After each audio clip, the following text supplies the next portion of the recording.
Starting our list off at number 10, don't steal crops. In medieval times, stealing crops was considered a very serious crime, as funny as it may seem in your head. See a guy grab a vegetable and run away. Crops were a vital source of food and income for farmers and communities. There's no Uber Eats back then, alright? Somebody steals your tomatoes, you're fucked. In some cases, the punishment might be a fine or restitution paid for the victim, while in more serious cases, the thief might be subjected to public humiliation or physical punishment, such as whipping or branding. Yeah, branding somebody publicly, all because you ate the wrong apple off the wrong tree. Repeat offenders might, of course, face more severe punishments because something's afoot here, okay? We're not buying your story this time. Such as imprisonment or banishment from the community. Yeah, banishment. Just get out of here. Next village. See ya. Overall, stealing crops was not taken lightly in medieval society at all, and it could result in significant consequences for the offender. Branded, getting branded because you stole a crop. That's embarrassing almost. Number 9, don't steal at all. Yeah, let's rewind the clocks back a bit more. Don't take anything ever. How's that sound? Sweden's Bjarki laws were a set of Viking-era laws that governed maritime trade and piracy. Now, they were enacted in 832 AD, pretty old school, and they included punishments for various crimes, including theft and piracy. The punishment for stealing in a Viking society, it of course varied depending on the severity of the crime, the value of the stolen goods, and or the social status of the offender. But for minor thefts, the offender might be required to pay restitution or make amends to the victim. This could involve returning the stolen goods, paying a fine to them directly, or performing a service for them. You're basically a slave for them. For more serious offenses such as repeated thefts or stealing from a chieftain, the punishment might be more harsh. And this is where we get into the nitty-gritty of our list. Here, the offender might be stripped of their social status, exiled from the community, or even killed, the worst of the worst. Now, in some cases, the punishment for stealing could also involve public shaming. That in the Viking era, I didn't want to know what that would look like. The offender might be paraded through the community or subjected to other forms of humiliation. Yeah, we'll get to the lung stuff a little bit later on. Slowly but surely we'll get there. You have to start at theft and then work our way to the lunging and the horrible knee-breaking stuff. Number 8, arson. Capital punishment was a common punishment for arson in the medieval age. Sounds a bit harsh, but hear me out. Last time I was on this channel, I was talking about the Great Fire of 1666. It took 15 lives, but ultimately this fire, it forced officials to rebuild a great part of the city, restructured everything. This changed history. Fire in medieval towns equals trouble. Gonna spread quite fast. A lot of wood, a lot of woody stuff. So if you were found guilty for arson, well, buddy, you're screwed. Arson, the deliberate setting of fire to property, it was considered a serious crime and was often punished severely in order to deter others from committing similar crimes, right? In some cases, arsonists were killed by hanging or they were burned themselves at the stake. Yeah, burning at the stake was a particularly gruesome form of capital punishment in which the accused was tied to a post or a stake and then they were set on fire. Again, this is all a public affair. People came out to watch this. Horrible. Horrible. Hide your eyes. We're not gonna watch this one. Number 7, amputation. While amputation was not a common punishment in Viking societies, there are historical accounts of it being used in extreme cases of punishment, which is absolutely crazy. I'll tell you 2 of them. One example is the story of Orm of Lyre, who was a wealthy farmer in Norway during the 11th century. Now Orm, old Orm here, he was accused of multiple killings, including the killing of a chieftain, and was sentenced to have his hands and his feet amputated. Yeah, you can't kill anyone when you don't have any mitts, apparently. This was a severe punishment that was reserved for the most serious of the most serious, and it was intended to permanently disable the offender and hopefully prevent them from committing further crimes. Example number 2, Edvin Knifri. He was a wealthy farmer, again, another farmer in rough times. He was a wealthy farmer in Iceland during the 10th century. Now Edvin, he was accused of stealing cattle, and as a punishment, his nose and his ears were cut off. Do you hear that? That's Edvin's ears getting cut off. That's horrible. I can't show it, but I can definitely act it. This form of punishment was intended to publicly shame the offender and serve as a warning to others. Yeah, I see Edvin over there. Old non-ear Edvin. That's why you don't steal. Number 6, slavery. Slavery, of course, was a common practice in Viking or medieval societies, and it was often used as a punishment for crimes such as theft, piracy, and debt. As I said earlier, if you steal enough stuff, you owe people far too much. Now they own you. According to the Bjarki laws, a set of Viking-era laws governed in 832, I mentioned that earlier as well, individuals who are unable to pay their debts could and will be sold into slavery. Yeah, you gotta pay some way. Vikings also engaged in the slave trade. They captured individuals during these raids and they sold them as slaves in markets across Europe and the Middle East. Slavery was an integral part of the Viking economy, and many Viking households had slaves actively who were performing various tasks such as farming, household chores, and even military service. The treatment of slaves in Viking societies varied depending on the individual owner, but slaves were generally considered property and had few legal rights. Yeah, we don't look at that often when we look at medieval history. We often just imagine guys like me with big beards, you know? Number 5, the ordeal by fire. Also known as trial by fire, this one's a little bit different than being burned at the stake. Dare I say it's a bit worse? I don't know, it's certainly gonna last longer, which is worse in my opinion. This one here was a Viking punishment that involved subjecting the accused, this individual, to a test of endurance, we can call it. They had to walk barefoot over hot coals, or they had to hold hot iron in their bare hands. The belief here was that if the accused was innocent, they would be unharmed by this boiling hot fire, whereas if they were guilty, well then, and only then, would they burn and suffer. This punishment was not unique to Vikings. It was used in various forms throughout history, medieval history. It was huge in medieval Europe. They loved that. They loved ordeal by fires. That was a good time. Ancient India as well, they would perform such a task. However, there's some evidence to suggest that the Vikings may have used the ordeal by fire as a form of punishment and trial. For example, the Icelandic sagas, which are a collection of stories and history from medieval Iceland, they describe the use of ordeal by fire in legal proceedings, which, again, imagine being born in that era. Like, this is what you have to go and watch. I can't even watch UFC. I can't watch this guy burn. Are you kidding me? In one story, a woman was accused of adultery and then she was forced to walk barefoot over hot coals as part of her trial.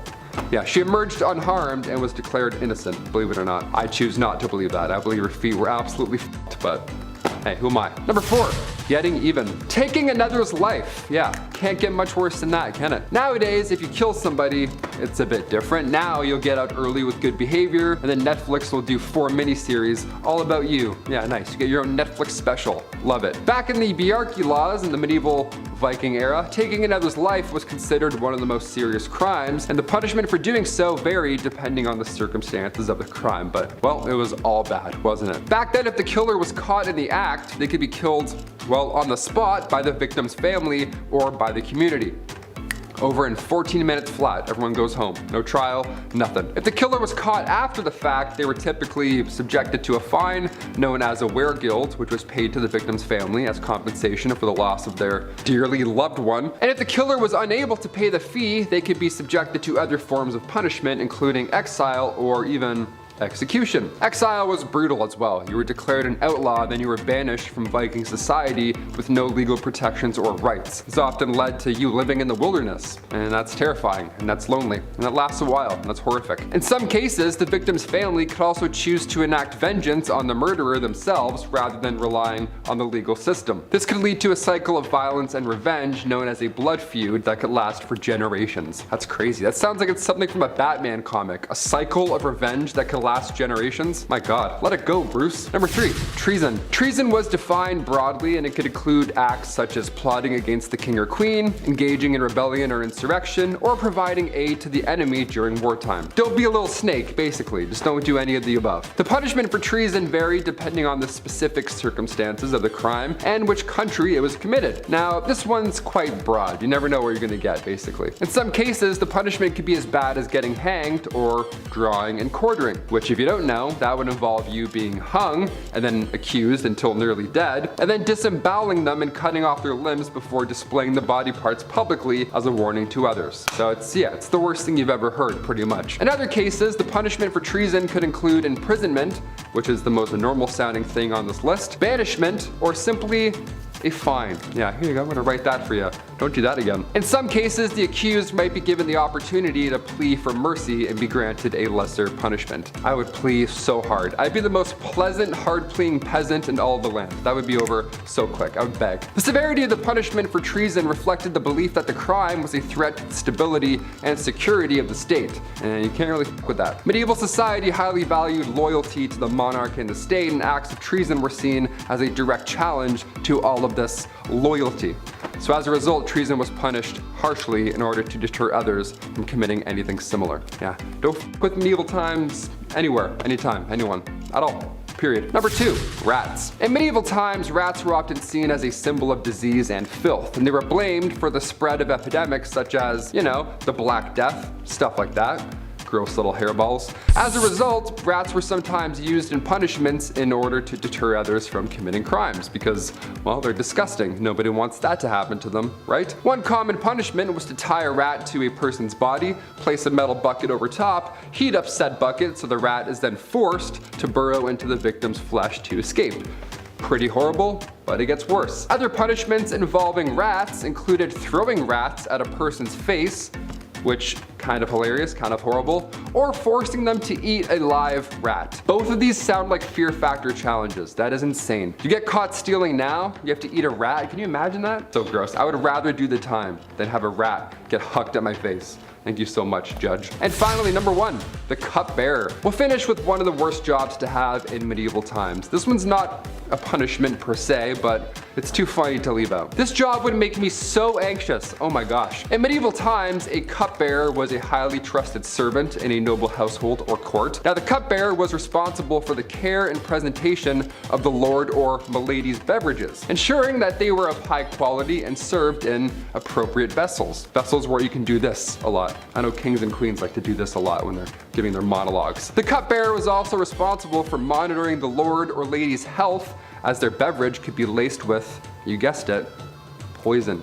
Alright, let's get going with how you're weird for drinking water. Because it's actually not true that water wasn't drinkable, just that people tended to get sick from drinking still water and they knew it. And they knew boiling said still water would make it drinkable, the way that spring water and natural well water were. People prefer to drink cold water rather than hot, and there was the paranoia that if the water cooled back down, it would become unsafe to drink again. So an alternative was to make something out of it if you don't want to drink hot water all season long. Thus, beer. The end product of the boiled barley mix would endure storage for weeks or months, its taste would improve with time, and it was better than drinking steamy hot water all day. 2 batches would be produced from the same mash. The first was a full-strength beer, the second was lower in alcohol, and that was consumed more throughout the day while working or when you're just thirsty. So yes, while water was available, beer still was the bev of choice. People thought that you were either a nutcase or just highly devout religious if water was your go-to. One account by the Gallo-Roman historian St. Gregory mentions a boy so religious he primarily drank water. Ooh, shocking. Our next title is all about titles, because the medieval, middle, whatever ages were all about titles more so than any other time in European history. Think about it, I mean they literally called the system feudalism because of the constant feuding between higher titles. Kings delegated power among their trusted subordinates. So dukes are under kings and they rule duchies, counts are under them and they rule counties, the clergy's under them and they rule religious institutions, the mayors are under them and they rule cities, and then the aldermen are under those guys and they rule the villages. These rulers and other wealthy landowners make up the nobility. Below the nobility are the typical citizens, and below them are the serfs, the ones who are hard laborers indebted to nobles. Nowadays you can come from a small slum town and work your way up to Hollywood fame just using an iPhone and a ring light. Back then, if you were alderman rank or below, there is not much hope for you. You're locked into your social stature for life. A lot of us are probably feeling cocky, feeling like that's survivable. You forget the entitlement you have in your day-to-day lives. Because living back then, everything is a debt.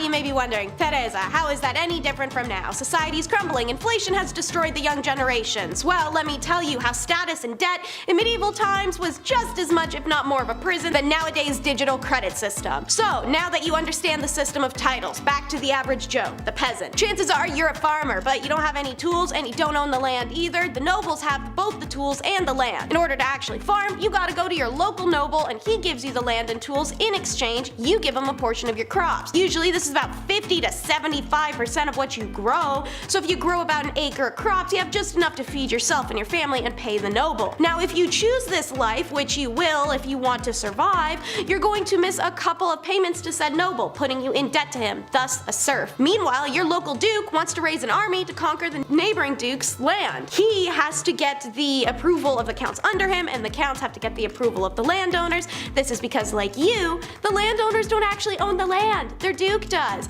The duke doesn't own the land either. The king does. The landowner sends some of the crops he takes from you to the duke already, but now he has another responsibility for him. He has to raise his army. Can you guess where this army comes from? That's right, it's you. Welcome to paying a debt with your life. But don't worry, being in battle isn't all bad. Look at why they invented chivalry. In 21st century, the word chivalry evokes a kind of old-fashioned male respect for women. But in early Middle Ages, church councils were literally praying to be delivered from knights. And by the late 11th century, early 12th, it was decided they straight up needed laws to govern these guys. Knights were essentially hired thugs dressed in tin cans on horses and were commanded by warlords after all. How great do you expect them to be? They were rewarded with land or the license to plunder the villages, Game of Thrones style, looting, forcing themselves on women, killing the innocent, burning it down. But a lot of the time they didn't wait for that to be rewarded. Knights were known to terrorize villages and towns they came across as if they were bandits. For example, in 1379, Sir John Arundel rode to a convent and asked the nuns to put him up for a few nights. After they agreed, he and his armed men looted the nunnery, stormed a nearby church, stole a newly married bride, forced themselves upon her, kidnapped the nuns, take them out to sea, and throw everybody overboard. At a time where routine night violence and with massive citizen casualties were happening, chivalry was an effort to set ground rules for knightly behavior. While these rules sometimes dictated generous treatment of the less fortunate, they were focused mainly on protecting the interests of the elite. Hope you're one of those, otherwise you might die because a sociopath on a horse is bored. And now for the vast nothingness.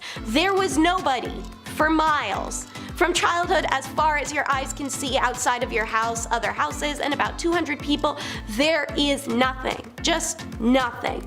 You lived and died seeing the same thing every day with only a few excuses to travel out into the world. In 1086, there were 1 million people living in all of England, compared with the 53 million today. By the 1300s, this had climbed to 4 mil, but the Black Death wiped out about 1.5 mil of those people between 1348 and 1350, meaning many villages were completely decimated or just abandoned. Traveling parties in medieval Europe were not exactly rolling in options for transportation means when it came time to travel. Horses, carts, human feet. And that last one was by far the most common. There were a lot of reasons why even the average peasant may travel. In England between 600 AD and 1485, these included going to mass, because early villages didn't really have their own churches, or attendance at the local court, which was compulsory for all free men once a month, payments of taxes to the royal manor 4 times a year. But just short of going to the neighboring big town, most never really left their homes or their home community. Women especially, they weren't seen to have much purpose outside of their front door. On a lighter note, pigs in your blanket.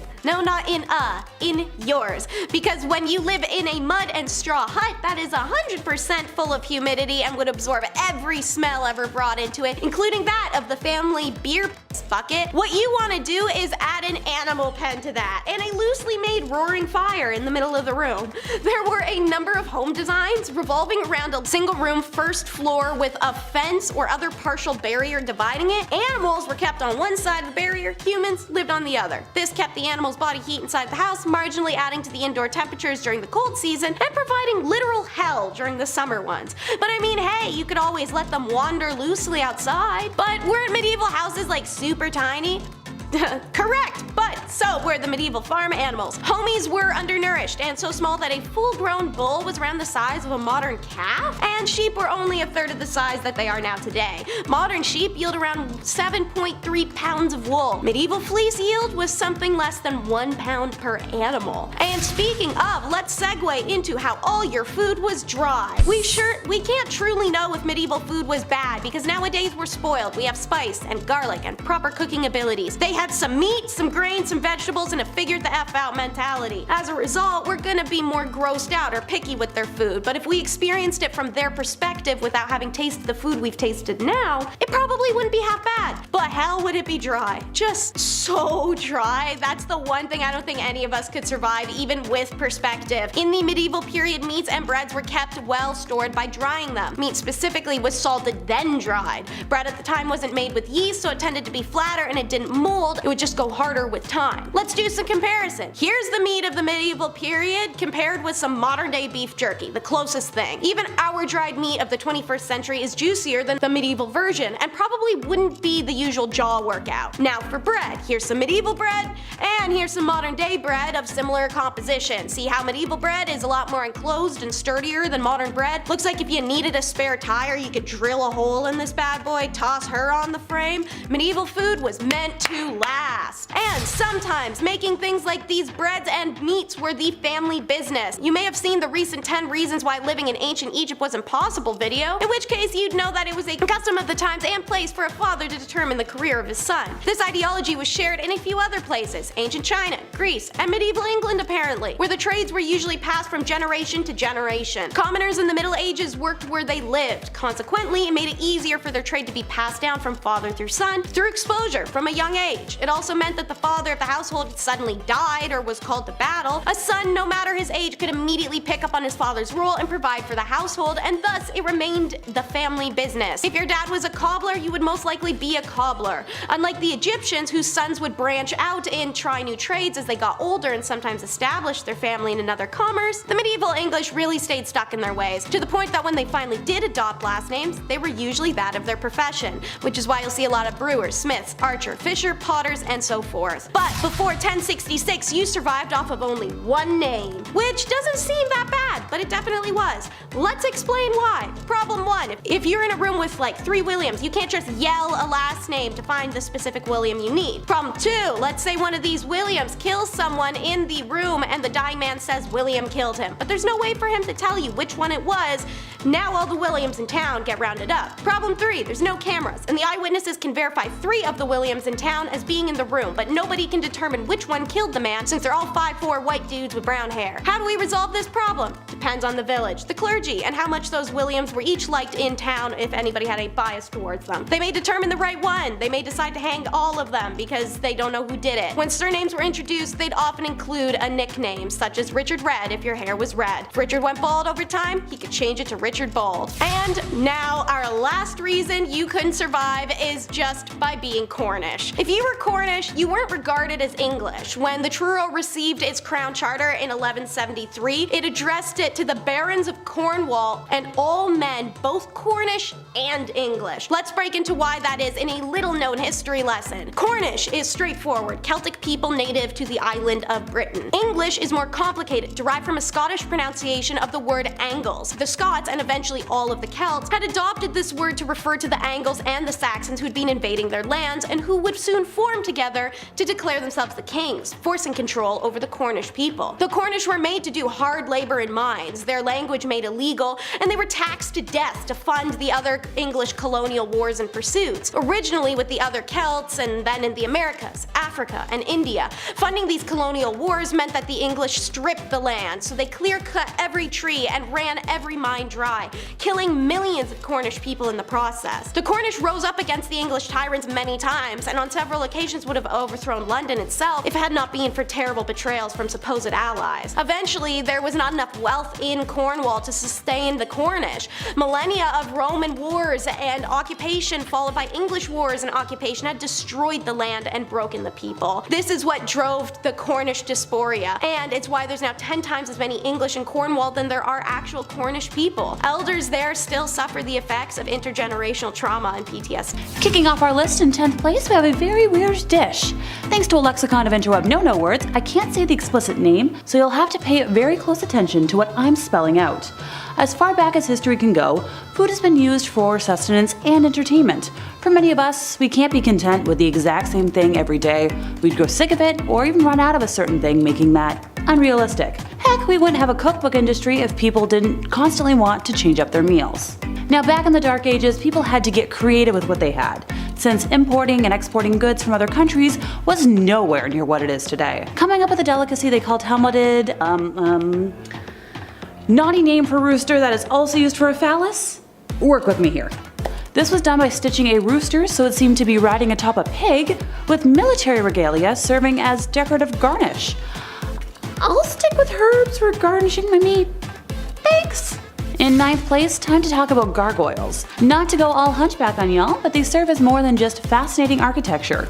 Sadly, they don't sing or talk as far as we know, but there's always hope they just keep it a secret. The term gargoyle comes from the French gargouille, which is the noise of both water and air mixing in the throat. In English, we know this as gargle. Gargoyles were originally designed in 13th century French architecture as a means of disposing of water. Think of them like the precursor to the gutter. Typically, a trough was cut into the back of the gargoyle, and rainwater was able to run off the roof and through the gargoyle's mouth. The longer the body of the gargoyle, the further the water was projected. This prevented water from running down the walls and causing damage to the buildings. I'm glad modern plumbing is a lot more progressive, since that could have definitely been brutal. However, some gargoyles had another function, warding off evil spirits outside of churches and cathedrals. According to French legend, Saint Romanus saved his country from a dragon named La Gargouille. After defeating the creature, Saint Romanus burned its body. However, since the dragon had possessed the ability to, breathe fire, its head and neck could not be burned. Therefore, they mounted La Gargouille's head on the wall of a church and used it to scare off harmful spirits. Most gargoyles are depicted as grotesque creatures, but it is said that, like snowflakes, you will never find two that are exactly alike. Feel free to travel the world and compare the ones that are still standing. I'll wait.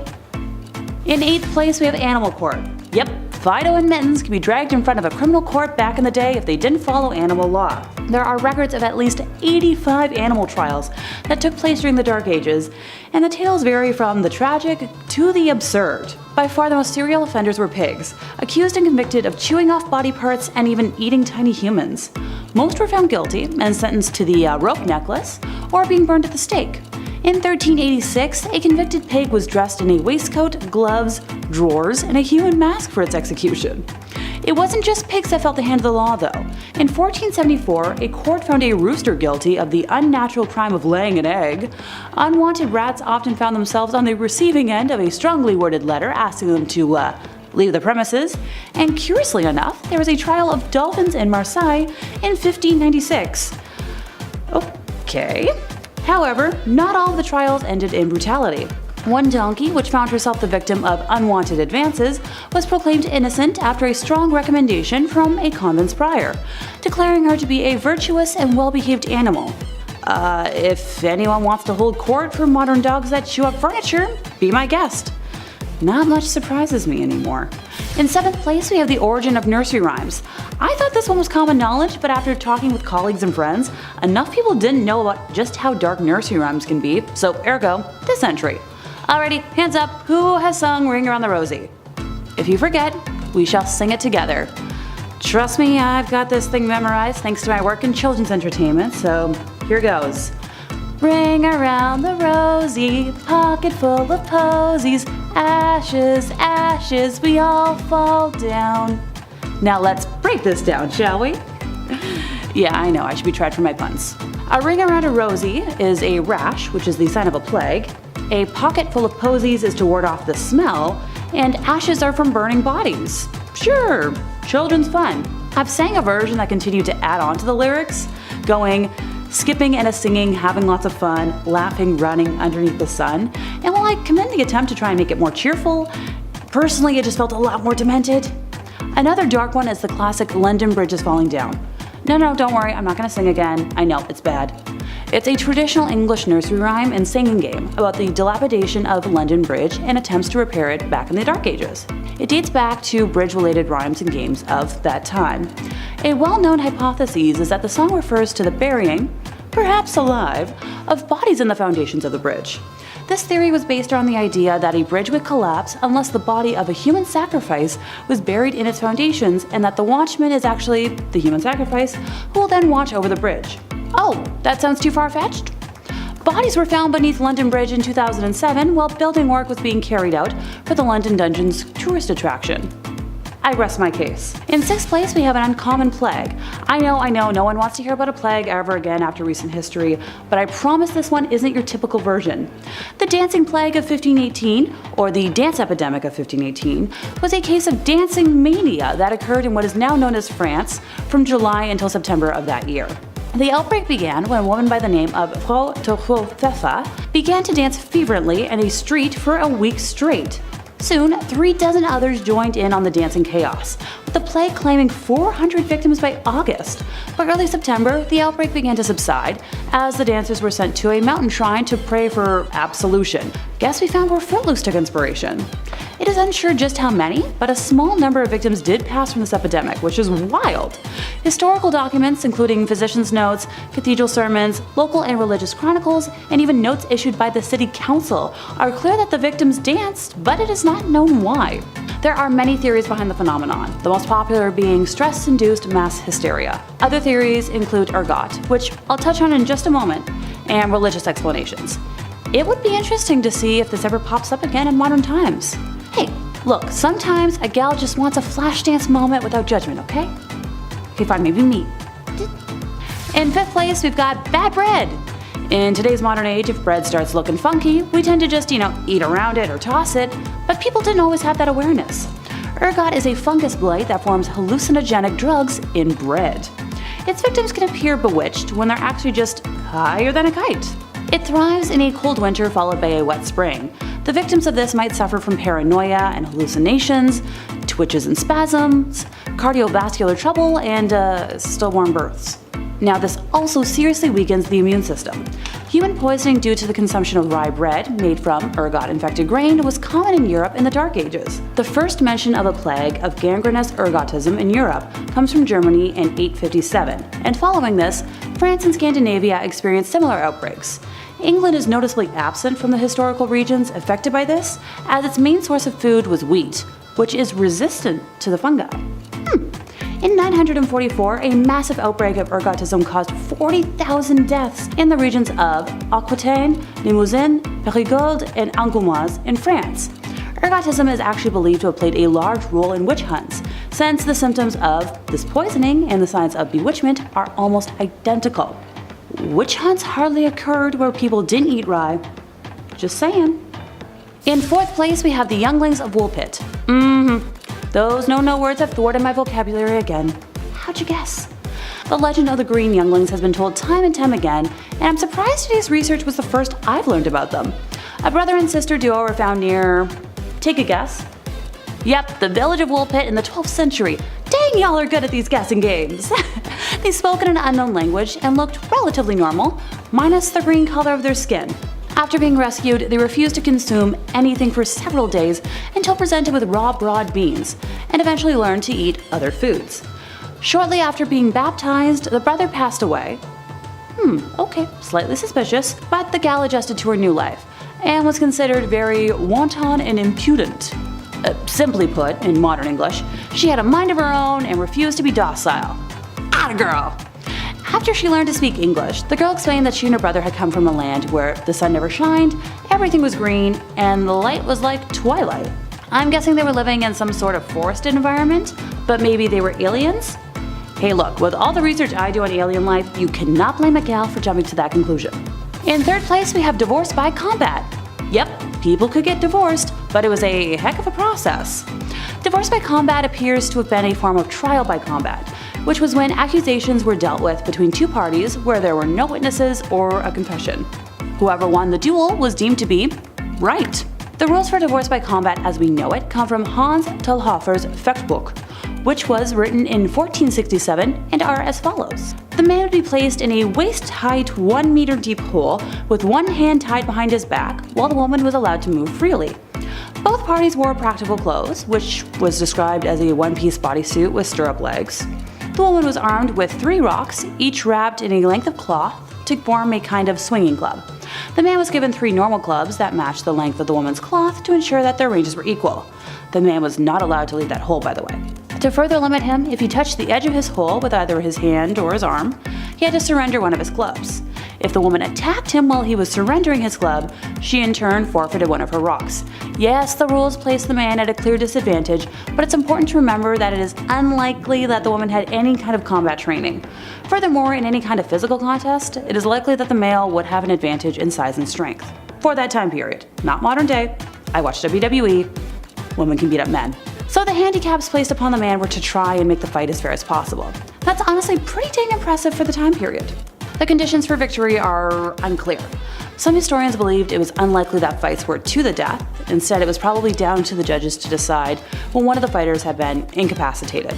Since both parties were hitting each other with big blunt objects, it seems likely that many trials ended with one party being knocked unconscious. Thankfully, divorces are mostly, a lot less lethal today. Look, I said mostly. In second place, we have methods of obtaining information. Nowadays, if one is in court and receives a sentence of any kind, it's usually, being detained to a prison or institution, charged a financial amount, or community service. But courts weren't always humane. Heck, this could probably make like a decent top 10 on its own, but I'll try to condense it today. As the Anglo-Saxon Chronicle for 1139 put it, courts hanged them by their thumbs, or by the head, and hung fires on their feet. They put knotted strings about their heads and writhed them so that it went to the brain. Sometimes they put in a chest that was short and narrow and shallow, and put sharp stones therein, and pressed the man therein. I neither can nor may tell all the wounds or all the tortures which they inflicted on the wretched men in this land. Pressure devices from that time period can be classified in many ways, but I've managed to narrow it down somewhat. If they leave a mark or not, if they draw bodily fluid or not, physical versus psychological anguish, and if it was used to extract information or as an additional punishment to prolong death. During my research, I read up on over 50 different versions of heinous punishment, half of which include words I definitely can't say, and others that would send me retching if I tried to describe them here. You want me to try? Oh, okay. It's on y'all's conscience, so if anything happens to me. A cheap and popular way to end someone slowly was by forcing a rat through a victim's body as a way to escape a cage that they had been put in. Since y'all need detail so much, the rat was caged, not the human. Unless stopped almost immediately, this torture always resulted in eventual death. Once again, I could go on for hours if y'all really want me to, but I'm suddenly a little queasy and I'd like to keep my food in my stomach if you don't mind. In first place, we have people munching in ancient Egypt and Europe. Yeah, remember that list of no words? Yeah, here we go again. The question in old society was not should one consume human flesh, but how and what kind of flesh did you want to consume? Grave robbers were making bank, but sadly, no one was selling zydrate in a little glass vial. The answer at first was Egyptian mummy, which was crumbled up to stop internal red fluid release. Skull was one common ingredient, taken in powdered form to cure head ailments. One popular drink to cure apoplexy mixed powdered human skull and chocolate, while the most coveted remedy mixed skull with alcohol. Even the toupee of moss that grew over a buried skull, called usnea, became a prized additive, its powder believed to cure nosebleeds and possibly epilepsy. Human fat was used to treat the outside of the body. Red human fluid was procured as fresh as possible, while it was still thought to contain the vitality of the body. One physician even recommended drinking it fresh from a living donor. No, he was not accused of being a vampire. Shocking, I know. The poor, who couldn't always afford the processed compound sold in apothecaries, could gain the benefits by standing at executions, paying a small amount for a cup of the still warm life source of the condemned. Thanks. For those who prefer their redness cooked, a 1679 recipe from a France apothecary describes how to make it into marmalade. While I do fancy myself an amateur baker, I'll stick to my famed double chocolate cookies and mini egg dip. And now that my lunch is threatening to make a run for it, that's the end of today's top 10. At number 10, water carrier. These days, we have it so easy. We have the internet at our disposal to learn about pretty much anything, we have cars to get us from point A to point B, and all of our resources are close by. We get food from the grocery store and water from the taps in our houses. But back in the Middle Ages, things were a lot tougher for people, and they had to go through a lot just to get basic life necessities, like water for example. Getting water to people wasn't as easy as you might have thought, and so that's why getting water became a whole profession. In a medieval city, you lucked out depending on the area that you lived in. If you lived close to a river or stream, then you could get all the water you wanted and pretty easily too. But if you weren't so lucky to live near this resource, then you might have had to hire a water carrier to fetch it for you. People sought out strong young men to become water carriers for them, and as the name implies, they would get paid to go to the nearest source of water and bring it back for their employer. This profession became pretty popular in the late medieval period in London, and by this time so many people were working as water water carriers that they created their own fraternity. At number 9, town crier. I'm sure you've heard of the town crier at some point in your life, right? They're often incorporated into pop culture pieces that take place in the medieval times. When you think of the town crier, you might also think of the famous hear ye that is associated with the speeches of the town criers. Back in the Middle Ages, the role of the town crier was a very important one, as it was a crucial way for the local authorities to communicate with the residents of their community. The town crier would often make announcements of new laws, royal proclamations, the start of events, and even the punishments of criminals. They were basically the news anchors of the past. Also, as I mentioned, we normally associate the town crier with the phrase hear ye, but the phrase first started off as oye, oye, oye, which later evolved into the phrase that we are more familiar with. Before we carry on talking about these strange jobs from back in the days of old, why not take a moment to leave a like on this video if you're enjoying it so far, and while you're at it, consider subscribing to the channel to see more videos like this one. At number 8, scribe. These days, most people know how to read and write. It's part of our basic education and is one of the first things that we are taught as kids in school. As you progress in society, basic literacy is taught more and more throughout the world, as some people in parts of the world might not have access to this privilege, but back in medieval times, most of the population was illiterate, which made the roles of scribes so crucial. Not everyone had access to the right education, but for those who did and could read and write, they often became scribes. The role of the scribe was as straightforward as the name predicts. Essentially, their job was to write. Scribes were hired to write all kinds of documents ranging from letters to business contracts. One of their hardest jobs though was to copy manuscripts, which was a job that may have taken a scribe several months to complete. Many men and women in monasteries held jobs as scribes, but for common folk in villages, being able to become a scribe was seen as highly valuable as well. At number 7, reeve. These days we have elected officials in our communities who serve as a sort of voice of the people. Back in the Middle Ages, they sort of had someone similar to that, and they were called reeves. The reeve was something of a local administrator, and their job was to oversee the day-to-day running of a manor, as well as to solve disputes between the peasants. The reeve was a peasant too, but they were normally elected by their neighbors or chosen specifically by a lord, and served as a reeve for a 1-year period. This job eventually faded away as the feudal system began to decline, but fun fact, you can still find some reeves in parts of Canada. At number 6, peddler. This next job from the Middle Ages is one that we kind of still have these days, just a little more modern. We're talking about peddlers. You know how there are people who go door to door trying to sell you something, like back in the day when Avon used to do house calls? Well, this was essentially what peddlers did. Their job was to travel from village to village to sell various goods. This was how a lot of people in more remote areas were able to buy certain items. The peddler's job was pretty important for the local economy because it was able to bring business to larger areas than just one local town. It seemed like a good enough job, but socially speaking, peddlers were always looked at with suspicion. Oftentimes, local people would accuse peddlers of being criminals.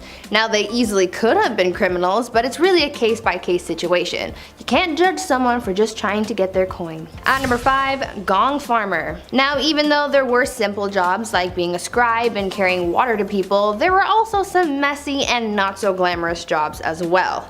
This next one I'm about to tell you about was definitely one of the worst jobs that you could have. See, there was a time before modern sewers and plumbing were a thing. This was a pretty icky time because rather than waste being disposed of in sewers, they were deposited into a privy or cesspit. Now, these things had to be cleaned out periodically, and guess what? There were people who were hired to do just that. The gong farmer was someone who was hired to maintain the cesspits, and so they would be given a large ladle and they would scoop out the waste and transport it away. Now, I can only imagine how horrible that job would have been and how horrendous the smell would have been too. It sounds like an absolute nightmare, so I'm glad it's not a thing anymore. At number 4, galley rower. Now, as bad as it might have been to be a gong farmer in the Middle Ages, there was apparently a job that was much worse that people would do anything to get out of, and that was the galley rower. This was considered to be one of the most grueling jobs from the Middle Ages, and I can see why. These people would be tasked with working on a galley and rowing a ship along with a team of up to 1,000 other people. Apparently, people hated this job so much that they would try and avoid being picked to be a galley rower at all costs. Many people would join the priesthood in order to become exempt from becoming a galley rower. Usually this job would go to the poorest peasants and even slaves, as it became more and more difficult to find people for the job. That was one occupation that everyone agreed was the worst. At number 3, cupbearer. Now this is a job that I wish was still around. Not because it's a great job or anything, but I feel like it could have been cool to have my own personal cupbearer so I could feel like a queen, you know? The job of the cupbearer was pretty self-explanatory. Their whole occupation was to serve the monarch their drinks. Now I know I said I would have wanted a cupbearer so I could feel like a bougie queen, but the cupbearer's job was a little more important than just serving drinks. See, there was always the fear that the reigning monarch could get poisoned because it was a very common act of treason back in the Middle Ages. The cupbearer was the only person tasked with serving drinks to the king or queen because they had to make sure that it wasn't poisoned, even if it meant tasting the drink themselves before serving it, just to make sure that all was well in the cup. A lot of trust had to be put into this cupbearer so they could be quite influential in the courts if all went well.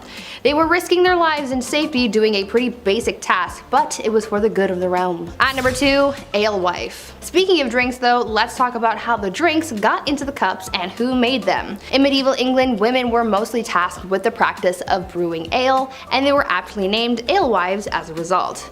Alewives were very important not only for business, but also for the good of their families. Brewing was a quote, small scale, low investment, low profit, low skilled industry, but it brought success to a lot of married women as well as a substantial amount of independence, since this would have essentially been their business and their own source of income. These women would always be hard at work brewing because they sold their ale quite quickly. Ale didn't have a very long shelf life, and so they would make and sell their beverages quickly to keep up with demand and to compete effectively with others in the trade. Eventually though, the alewife was extinguished by the 15th century as brewing became more commercialized and people sought to take the independence of women away. And finally, at number 1, alchemist. As you can probably imagine, science wasn't all that advanced back in the Middle Ages. There wasn't really much understanding of how the world worked. Back in these days, there were people who tried to practice science in a way that they knew how before many advancements in the field came out, and these people were called alchemists.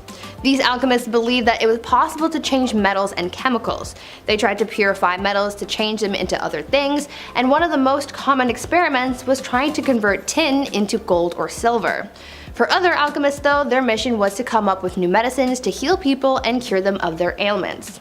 Alchemists were quite popular until the 17th century as the ideas behind alchemy were replaced by the science of chemistry.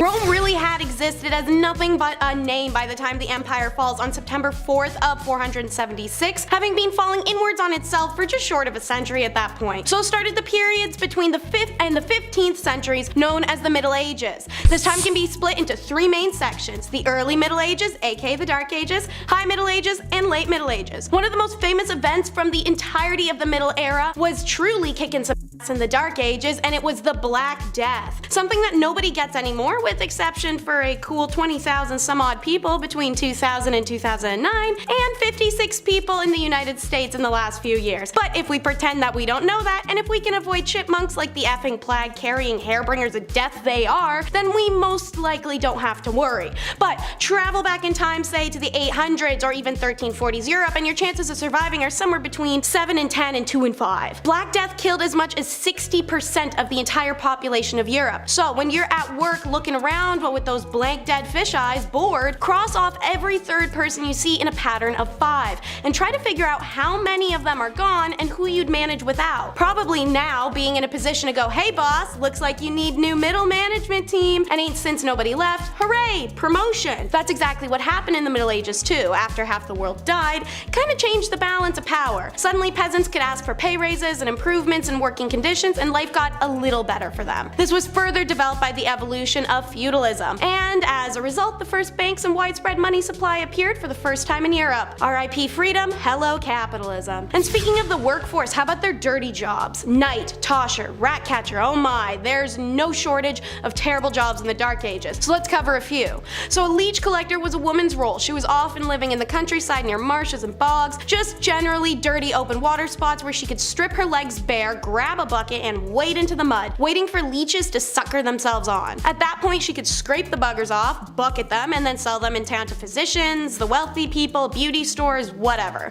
Enjoy the scabs and infectious diseases. The groom of the stool was a position for the royal household who was in charge of cleaning the king's badunkadunk, making sure it was clean and dry post his kingly, well, dumps. Tanning leather seems like it would just be hard. Don't worry, on top of stripping animal skin of its fur, soaking it, and consequently yourself in lots of lime and salt, it also involved animal feces. See, you'd hire this other guy who somehow had a worse job than you. He's called a pure collector. He'd collect you dog poop, you'd grab it with your bare hands and mush it into leather to treat it. And don't get started on lime burners or treadmill operators, which was essentially a 50-50 death sentence job. And usually whatever job you ended up with was one for life, because chances are you stay in one place. Many people dream of traveling. My generation especially is one that's opting out of children in order to do so. This isn't new, and the human desire to travel and learn is something inherent, coming with curiosity and the need to discover. But this wasn't one of those times. Written records show that a sizable proportion of people not only didn't travel to other countries, they never even left their region or the village they were born in. Even if you did manage to travel, it wasn't planes and annoying but passable airport waits. The average traveler would often sleep out in the open air. Inns or other forms of accommodation were few and far between, and usually too expensive for the typical person to afford. So, aside from the super fun chance of freezing to death overnight, travelers in the Middle Ages also had to worry about being robbed or attacked on the road. Many people therefore chose to travel in groups, but even then you weren't entirely safe. Your homies could turn on you at any second. Consider also that roads and pathways were rough, and this was a ridiculous era where even spraining an ankle could prove to be fatal. Then there's finally bridges, which are quite rare, especially outside of big cities, so you might have to cross rivers manually, and while they could memorize and recite Latin every day, these dummies couldn't swim. Drowning was all too commonplace. Even the Holy Roman Emperor Frederick I died while attempting to cross a river. So if you're gonna live in one region, one city, and one house your whole life, naturally it would be a dingy shack. Because peasants' homes were small, often just made up of one room. They were constructed of wattle and daub, a type of method of constructing walls in which vertical wooden stakes, or wattles, are woven with horizontal twigs and branches, and then daubed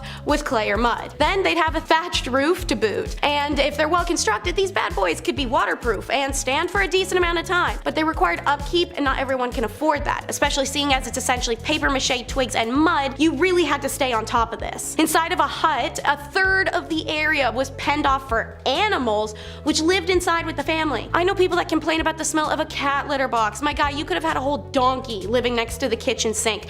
Chickens, cows, pigs. Then, to really complement the mildew smell of rotting roof and the stink of sweat and feces covered animals, a fire burned in the hearth in the center of the hut so that the air was permanently eye-wateringly smoky. Furniture was maybe a couple stools, a trunk and bedding, and a few cooking pots. Beds were a thing, but they weren't very great. And don't forget a couple of dirty chamber pots kicking around the room. We may have discovered a new homing style, you guys. We could call it medieval open conceptualism with minimalism aesthetic. And when it's time to get your kid out of the house, you hook them up with an apprenticeship. The freaky Greekies weren't the only ones tossing their kids at other adults saying, here, take this and raise it. However, unlike the Greek apprenticeship, which came with some strings attached, as explained in the recent Top 10 Reasons Why Living in Ancient Greece Was Impossible video, the Dark Age apprenticeship was truly and solely about work. But nobody said it was good or fair work. From the midpoint of the Middle Ages onward, master craftsmen were permitted to employ youngsters for free so long as they provided them with food, lodging, and formal training in their specific craft, which would undoubtedly elevate their status in the society. But getting through an apprenticeship was hard as hell. First, nobody said the food had to be quality, so rations often sucked and apprentices could effectively starve. But then there was the fact you could just get beat up by your master at any time, because it was literally expected of them to do that. Why? Because apprenticeships were ways of parents to get crappy, troublesome teens out of the house and learn some discipline in society. To add insult to injury, apprentices were stuck between childhood and adulthood by being teens. Because on one hand, a teen in medieval times would have been treated as an adult. On the other hand, privileges of adulthood, like the right to inherit money or ownership of land, didn't come into play until around age 21. So you're expected to be an adult, treated like a kid. Small wonder then that the tales of apprentices misbehaving badly are a staple of written accounts from the Middle Ages. Rather than dedicating themselves to their professional development, apprentices would often be found in pubs and brothels. Normal middle-aged teen activity. And having a crappy kid sucks even more so back then than now because of the baby gamble. Choosing, if a woman got to choose, to have a baby was a hell of a decision in the Dark Ages. Plagues, famines, messed up weather, just not the environment for it, let alone women being regarded as morally weak and they weren't allowed to do things that modern women take for granted, like getting a job, deciding who to marry, having opinions, wearing pants. Your only two options were to become a nun or marriage. No work, no single living in the country, you get two options. And even if you weren't the most devoutedly religious, none was safer, if not a better option. Childbirth and pregnancies would kill 1 out of every 3 women in the Dark Ages. Compare that to today's maternity mortality rate as 1 out of every 0.028% of women. The fact that the female population now is significantly more equal in numbers to men in comparison, I think the choice is spectacularly easy. According to the Raven Report, childbirth in the Middle Ages and the Tudor period were so dangerous, royal women were encouraged to write out their last will and testament well in advance to giving birth. Just imagine adding that to the baby to-do list under decorate nursery and sew onesies. But on the flip side, some men weren't exactly capable of popping out babies, thus the impotence trials. Modern time has counseling, understanding doctors, and little blue pills, all sorts of resources to help men with that issue. But the Middle Ages? Whew, don't expect any real sympathy, not from wives or the whole community. Conjugal duties are taken hella seriously, partially because everyone was frisky and they're locked into having just one person for the rest of their life. And it wasn't just men who had the right to ask their partners to perform. Wives could also demand intimacy, and failure to provide, well, buddy, you're getting served. And many recorded cases of women being granted divorce due to their husband's intimacy exist to prove it. And they were carried out in public. Whole Judge Judy style throwdowns called intimacy trials where accused man was expected to perform in front of the jury. To be granted a divorce, the woman had to prove her man was unable to perform, which wouldn't be shocking when you have an entire village watching with bated breath, even if it wasn't an issue before. Don't worry, a dude could save himself the shame of an annulment by calling on special witnesses such as working girls or other women from the past who could attest his manly prowess. Any medieval lady capable of putting her husband through such a humiliating ritual was almost always from a wealthy family. Lawyers and expert physicians didn't come cheap, but at the end of the day, men were literally able to cut our faces off in public or throw us in a fire alive for not baking bread right, so guys, I don't really think you can complain about this too much. Laws like this are one of the many stupid details that could have you randomly imprisoned. Another one, stingy stripes. Living in the Dark Ages is impossible for a lot of reasons, but having to keep track of hundreds of stingy laws to ensure you don't get locked up over a mistake truly was one of the hardest factors. What was the wrong way to pray, the wrong hair, a mole in the wrong spot, a color only the king can wear, or how the simple act of wearing stripes could lead to your imprisonment or even death. Why? Because for some reason striped clothing were seen as a garment of the devil. Thus anyone caught wearing them would at best get an evil eye from people in the street, or at worst get a hemp necktie. From the year 1250 onwards, the only people who were caught wearing stripes were the lowest of the low in society. Working girls, handicapped, the ill, the orphaned. They would don striped outfits highlighting their status as outsiders. In 1295, Pope Boniface issued a papal decree banning religious orders from wearing any type of striped clothing. In the year 1310, in the French town of Rouen, for example, a local cobbler was condemned to death simply because he'd been caught wearing striped clothes. Crazily, even animals weren't exempt. Records show that zebras were called beasts of the devil, even though people in Europe had only ever heard reports of them and hadn't even seen one with their own eyes. You can see how these guys led to colonization, right? Ridiculous. With the dawn of the Enlightenment in Europe, the hatred of stripes eased and eventually disappeared, and many look on the phenomenon with confusion, and understandably so. Time for the Shrek references. It's ogres and pitchforks. More specifically, just the pitchforks, and less specifically, really just the farm tools in general. You guys know in the movies like Shrek when the villagers all come carrying pitchforks and farm tools, and of all things, like why that and not swords? First of all, swords are heavy, and who has that kicking around? Seriously. Secondly, noblemen could require all male peasants over the age of 18 to report for military service. Didn't matter if it was a justified war against a viable external threat or just a petty fight against a local rival. If you are called up for duty, you had to report. According to histories of the time, around 1 in 5 peasant men would be in a military service. Food and clean water were in short supply, and disease was rife. Some historians reckon 2/3 of all conscripted men who died were killed by unsanitary conditions of their own camps over any enemy action. But peasants were required to bring their own weapons. Moreover, they would rarely receive anything more than rudimentary training, so they're sent to war unprepared and ill-equipped. Thus the thought process, well, if this tool works on my farm,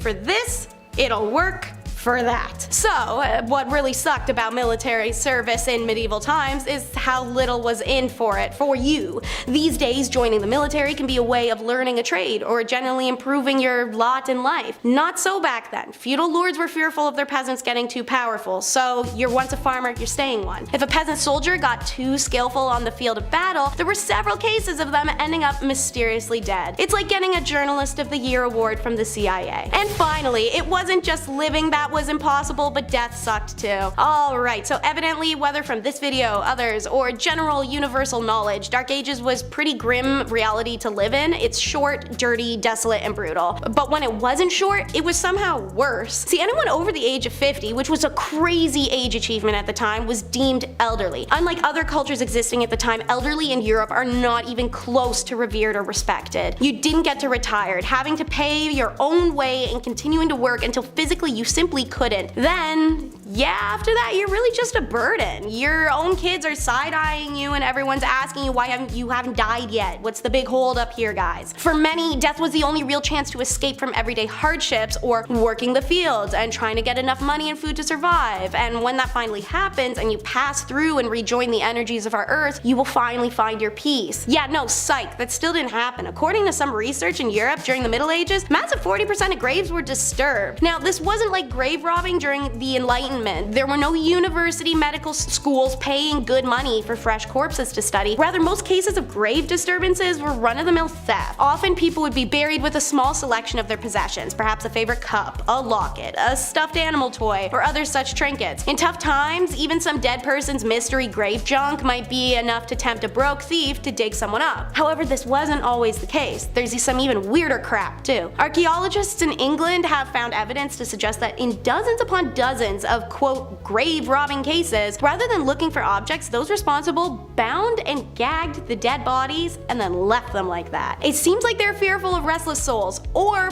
perhaps of the undead rising again. Who knows, they had a lot of problems back then. Number 10, beauty sleep. When you go to bed at night, ideally you want 8 hours. Me, personally, I'm lucky if I get like 6. I don't know, I'm like a child. I'm restless at night. I'm kicking around, I'm making weird noises. It's insane, it's problematic. Maybe I should see someone. If this were medieval times, however, I'd be set. See, back in the Dark Ages, it was common to have 2 4-hour naps at night rather than one swift 8-hour slumber. See, many believe this was to tend to a fire, or hopefully not a fire. You know, gotta wake up, make sure things aren't gone. It's medieval times, it was rough. You wake up, throw a log on, yawn, and then hop back into your pile of hay. I don't know, whatever they had back then. Good times. This system of waking up after 4 hours, it sounds like an unhealthy inconvenience, but in reality, historical accounts suggest that people in the Dark Ages generally slept for longer periods of time, despite their sleep being interrupted by periods of wakefulness. They slept longer due to the fact that, you know, light bulbs didn't exist yet, so lava lamps weren't a thing, neither were alarm clocks. So people would often go to bed shortly after sunset and wake up with the sunrise, so that's a good rest. That's a good medieval rest. That's like 12 hours. Number 9, the Norse disappearance. I just watched The Norseman. I'm gonna start barking at people now when I'm on the subway, just to, you know, get my old roots back, my old Norse roots. There are several theories regarding the disappearance of the Norse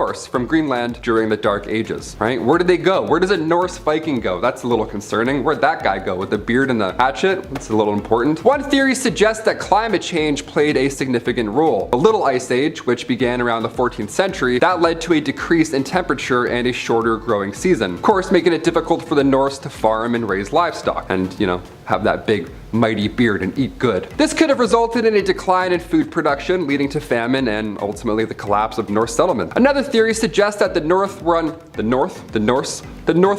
Another theory suggests that the Norse were unable to adapt to the harsh conditions of Greenland. The Norse were used to living in more temperate climates, and the extreme conditions of Greenland could have been too difficult for them to endure. They're a little too hot for comfort. Finally, there's a theory that the Norse were driven out by the Inuit, who had been migrating into Greenland around the same time as the North. So a little bit of a beef happened there, a little West Side Story with Vikings, if I may. The Inuit were skilled hunters and fishers, and their presence could have put pressure on the North settlement, ergo war. But it's likely that the combination of these factors contributed to the disappearance of the North altogether, so exact reason, that's still a mystery. I vote the Inuit though. There's probably some beef. There's probably some settlement beef. Number 8, Green Children of Woolpit. Now this is a medieval story that tells the tale of 2 children who randomly appeared in the village of Woolpit in England, but they showed up with green skin and they spoke an unknown language. So aliens confirmed, for sure aliens. I wouldn't even open that door. The children were taken in by a nice local landowner, and although they were initially very distressed and refused to eat any human foods, they eventually adapted to their new surroundings. Again, green children didn't speak English. Aliens. Reminder. The boy eventually learned to speak English over time, and he explained that he and his sister came from a land where the sun does not shine and everything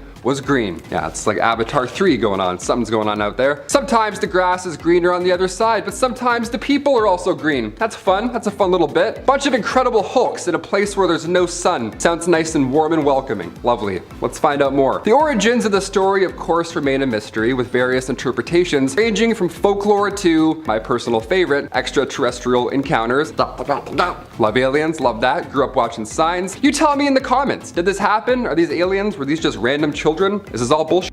Who knows? Number 7, Shroud of Turin. The origins of the Shroud of Turin, a piece of cloth that bears the image of one Jesus Christ, a crucified man, shrouded in mystery it seems. According to tradition, the shroud was used to wrap the body of, again, one Jesus Christ after his crucifixion, and many Christians believe this right here to be the burial cloth of Christ. I pointed like I actually have it here. I don't have it here. I wish I did. That would be great. We get a lot of likes, but no, it's over there. However, its authenticity is the subject of ongoing debate, of course, because I mean, who really knows? The shroud first appeared in historical records in the 14th century, and it's been housed in Turin, Italy, since the late 16th century. Again, that's a pretty mighty piece of cloth right there. Next national treasure. Nicolas Cage has to grab that and put it in his pocket like a cowboy. Number 6, John Cabot's fate. John Cabot, he was an Italian explorer who sailed under the English flag, and he's known for his voyages to North America in the late 15th century. His final voyage in 1497, this was intended to establish English trade and settlements in the New World. But Cabot, he set out with a small fleet of ships from Bristol, England, and he sailed along the eastern coast of North America. However, something happened. He encountered difficulties, I guess one could say, including rough weather and a mutiny among his crew, which is much worse than a storm, I would say. And his fate remains unknown to this day. That rhymed, Dr. Seuss, love it. Some historians believe that Cabot may have perished at sea, while others speculate that he may have made it back to England and then died there. So, how did he go? Was he eaten?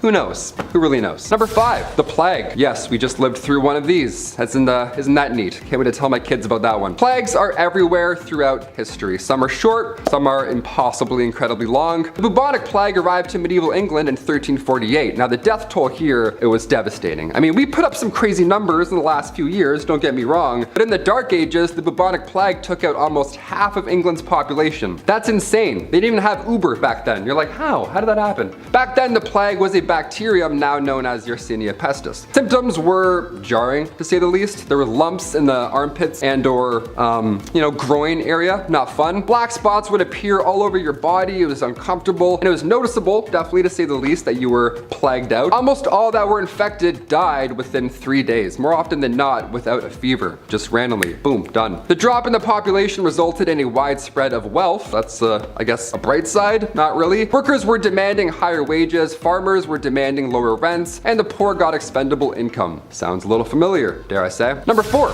Greek fire. One's absolutely crazy. Greek fire was a weapon used in medieval times. It was particularly used by the Byzantine Empire, and it was known for its ability to burn even when submerged in water. Yeah, almost like magic, some would say. Some scary, hot magic. The composition of Greek fire was a closely guarded secret, but it was known to be a highly flammable liquid that could be projected from tubes onto enemy ships or soldiers. So yeah, they would just blast liquid lava at you, and then they're like, yeah, war's done, just like that. Like in Game of Thrones, where it's just green fire. It was kind of like that. Greek fire was often used in naval battles and set enemy ships ablaze in 4 minutes or less, and its use was a significant factor in the success of the Byzantine Navy. The exact ingredients and recipe for Greek fire, like I said, they have been lost to history, and its composition remains a subject of debate and speculation among historians. Let's hope we don't find this one. I don't know, let's find some pharaohs, mummies, tombs, treasures. That's great. Some guy's like, oh, the recipe for liquid lava that we can shoot at people. Awesome, let's do it.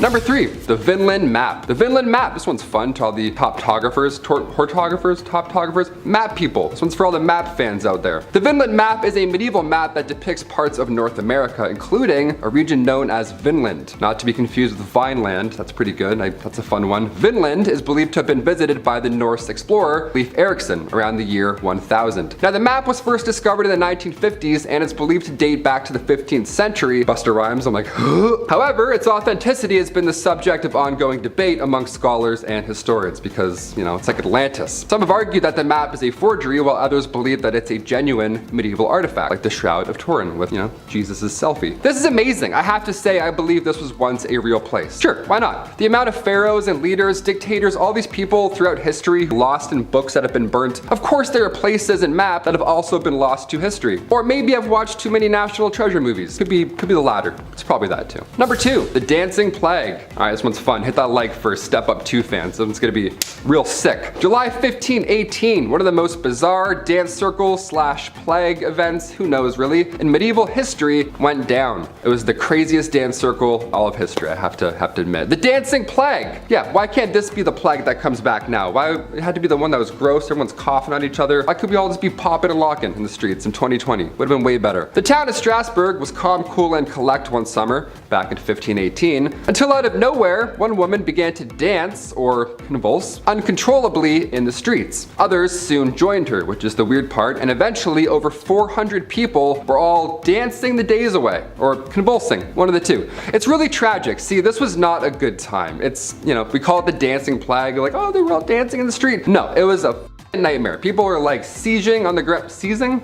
People are seizing on the ground. It was tragic. A good amount lost their lives due to pure exhaustion alone. Authorities, they tried their best to help out the situation. They paid for musicians to perform for them while they convulsed, which is just the thing you need back then. They're like, oh my god, what's happening? Quick. They just played music. They're like, this makes it way better. This is so fun now. No, it was horrible. Everyone was sick. This was a disease. This happened a few times in Europe, believe it or not, between the 14th and 17th centuries, and we still don't know what exactly happened. All we know is that it was some sort of illness and that it was not like Step Up 2. Apparently it was not sick, nor 3D, nothing like that. And finally, number 1, no insults. This one here is great. This would change the game today. If we brought this one back, so good. I can't whistle, but it'd be like that. If you hurled insults at somebody back in medieval times, they were entitled to compensation and they could summon everyone else who's around at the time to be a witness. Yeah, if you spoke bad of someone during the Viking Age, even if the person wasn't there, it could ruin their reputation. And because of that fact, you now need to pay them for the possible damages you caused with your words, with your sick, nasty words. It doesn't even matter if the insult was true either. Your reputation was how you gained employment back then. It's how you met friends, and it was really important. It was an important thing not to be messed with. Also, if you insulted one man, apparently you insulted his entire family as well. So it's like that Vin Diesel kind of Fast and Furious family's everything vibe where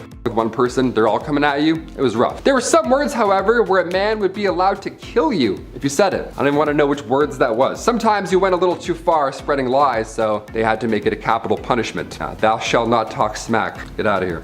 Starting us off is cutting-edge courtship, quite literally in this case. It was traditional in some Nordic countries to have courtship customs involving knives and daggers. This is due to sacrificial nature in their original belief. The purpose of a dagger is prevalent for that after all, but it was also due to its functionality. In Finland, when a girl came of age, her father let it be known that she was available for marriage by providing her with an empty sheath. The girl would wear an empty sheath attached to her girdle, skirt. If a suitor liked the girl, he would put a pukoko knife in that sheath, which the girl would keep if she was interested in him. If she wasn't, she could just toss that anywhere. The knives were often custom, so a man would be able to woo a woman with unique details and imagery on a blade, but could also offer an heirloom or traded blade. Seeing as women of the Nordic region didn't shy away from handwork such as farming, jewelry making, clay working, etching, clothiers, and even some positions like smelting, a blade was a thoughtful and convenient gift that also said, I love you a whole dagger's worth. Something so romantic about giving someone a gift they could quite literally kill you with. In the meantime, while the Scans are giving blades, the English are being taught the no-no days and the no-no ways. In layman's terms, they were being told how to have intercourse and when. That just doesn't make for a fun title. You may be familiar with these laws and regulations. They've come up in some of our other medieval and middle age videos. This was a time period where the church had a lot to say in state affairs. Not to say that it doesn't now, but they were able to make determinations such as intercourse schedules around the religion. Real laws were in place that people could not have sex on Sundays, Thursdays, or Fridays due to religious reasons. Whenever a holiday had had a fasting period, such as Lent, abstinence was expected then as well. If anyone was to deviate from the set rules by having intercourse, they were committing a grave sin. These laws were written in penitentials, which were books that indicated what was allowed under the church rules and what was not. Oral, backdoor, premarital, and self-inflicted intercourse were banned in these books. Now thankfully their wide-range taboos included some good stigmas to have, such as interbreeding, so that minimized people keeping it in the family and messing up our future populations. But even with sexual laws, men could be knaves, which is just an old-timely way of saying being a dog. Now I'm not saying ladies couldn't have itchy feet and dog their way around too. We do it now and we've been doing it then, but it was a lot worse for ladies to be caught back then. So the general consensus is that it was rare, and when it did happen it was usually affairs outside of a marriage. In general, young medieval daters had to be cautious. While peasant marriages were a little more than saying we're married most of the time, reputation, especially for a lady, was huge, as was virginal status. Men of higher status often sought out beautiful peasant girls for affairs. Sometimes they benefited the woman greatly and she'd become an heir to a status child, thus elevating her own. But for the most part, it was pure carnal enjoyment men were after, in a time when women were told to do the opposite. And so it became a game of men trying to win a single woman into doing the act. She had everything on the line while he usually had nothing. Secret flings were frowned upon, to say the least, and were often seen as a sign of potential trouble, hence the English ballad that would warn of knaves preying on young fair maidens at country fairs. A young woman caught having affairs was a wild scandal that could even be punished for or put to death, so making the decision to bow to a lord's or even a common man's pressure could quite literally destroy a woman's whole life and being. Yet it's still a decision women made. Ah, hormones. Yet when it comes to marriage, it's always love versus politics. Medieval marriages tended to be negotiations, particularly around dowry, but it wasn't all about money. It was very important that a noblewoman is a virgin at marriage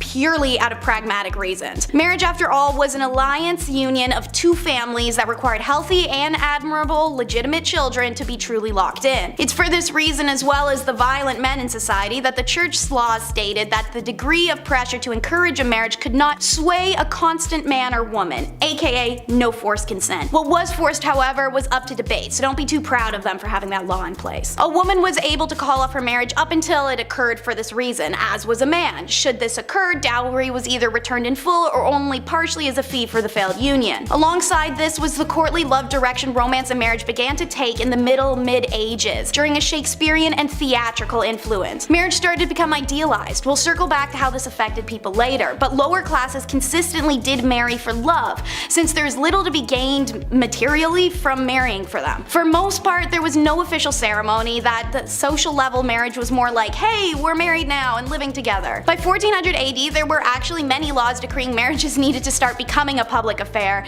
and one may wonder how often people did marry in secret. Next up, watch lords try to impress ladies with a lance measuring contest. As mentioned, courtly love and chivalry are important facets of medieval society and culture, and seeing as tournaments and displays of masculinity were centerpieces of this culture, it's no surprise it made its way into courting. By 12th century England, tournaments were in full swing, usually consisting of jousting and melees, a big organized throwdown between knights that were not expected to be dangerous but occasionally resulted in serious injury or death. These tournaments were respectable places to meet potential suitors, and singles flocked to these spots to watch heroic knights joust and parade themselves around while noble maidens looked on adoringly. Some contemporary conservative commentators, as well as the church, however, complained that the tournaments were places of frivolity, scandal, and lust. Buzzkills. Don't worry, if sword fighting isn't your forte, then poetry or songwriting were also popular ways to express your love to a lady. And remember, when meeting a beloved, dress to impress, but not so much that you cause a scandal. Remember, sumptuary laws exist. It'd be pretty embarrassing to be arrested and sentenced on your first date with someone. It was advised that medieval women getting ready for a date should wear their tallest steeple hat and their best dress, and top it off with their finest linen wimple. This helped to elongate the neck. A long neck on a woman was considered beautiful. So was a bunch of other weird stuff that we'll get to in a second. Meanwhile, men should always remember on a date to wear their best gown and hose, which are pantyhose. But as said, don't dress too posh. The sumptuary laws of medieval England, such as the statute concerning diet and apparel of 1363, tried to ensure that citizens did not dress or consume above their social status. These rules included what kind of fur trims could be worn and by whom, colors, hats, patterns, shoes, and all the whole shebang. Check out our video Top 10 Unusual Medieval Laws You Never Knew Existed to learn more about sumptuary laws and laws of fashion. The rules of etiquette will most definitely help you avoid scandal when invited over to the the family home of your potential lover, and they were genuinely as follows. 1. Keep your hands clean. Don't stroke the dog or the cat. Be sure to wipe your fingers on the tablecloth instead of licking them. 2. Bones are not to be gnawed, and don't pick your teeth with the sharp irons. 3. Don't eat with a fork. Forks were used to prepare food, but most medieval Europeans thought forks were an odd thing to eat with. 4. Don't eat with a knife either. Many people carried the knives on them on their belt to carve up the food before eating, but don't eat with it. 5. Okay, if it's a liquid, use a spoon. People tended to eat with their hands for everything else. 6. Don't sit too close to the salt cellar. Salt was expensive and associated with prestige, so it's a good dating tip at a big dinner to see who sat closest to the salt cellar. And 7. You can burp, but look up at the ceiling as you do so. And 8. Remember, you must not urinate at the host's premises unless you're staying overnight and it's before bed. Obviously, some of these things like wiping your hands on a tablecloth, eating without a knife, or holding your pee until it's time to go are pretty unusual to us now.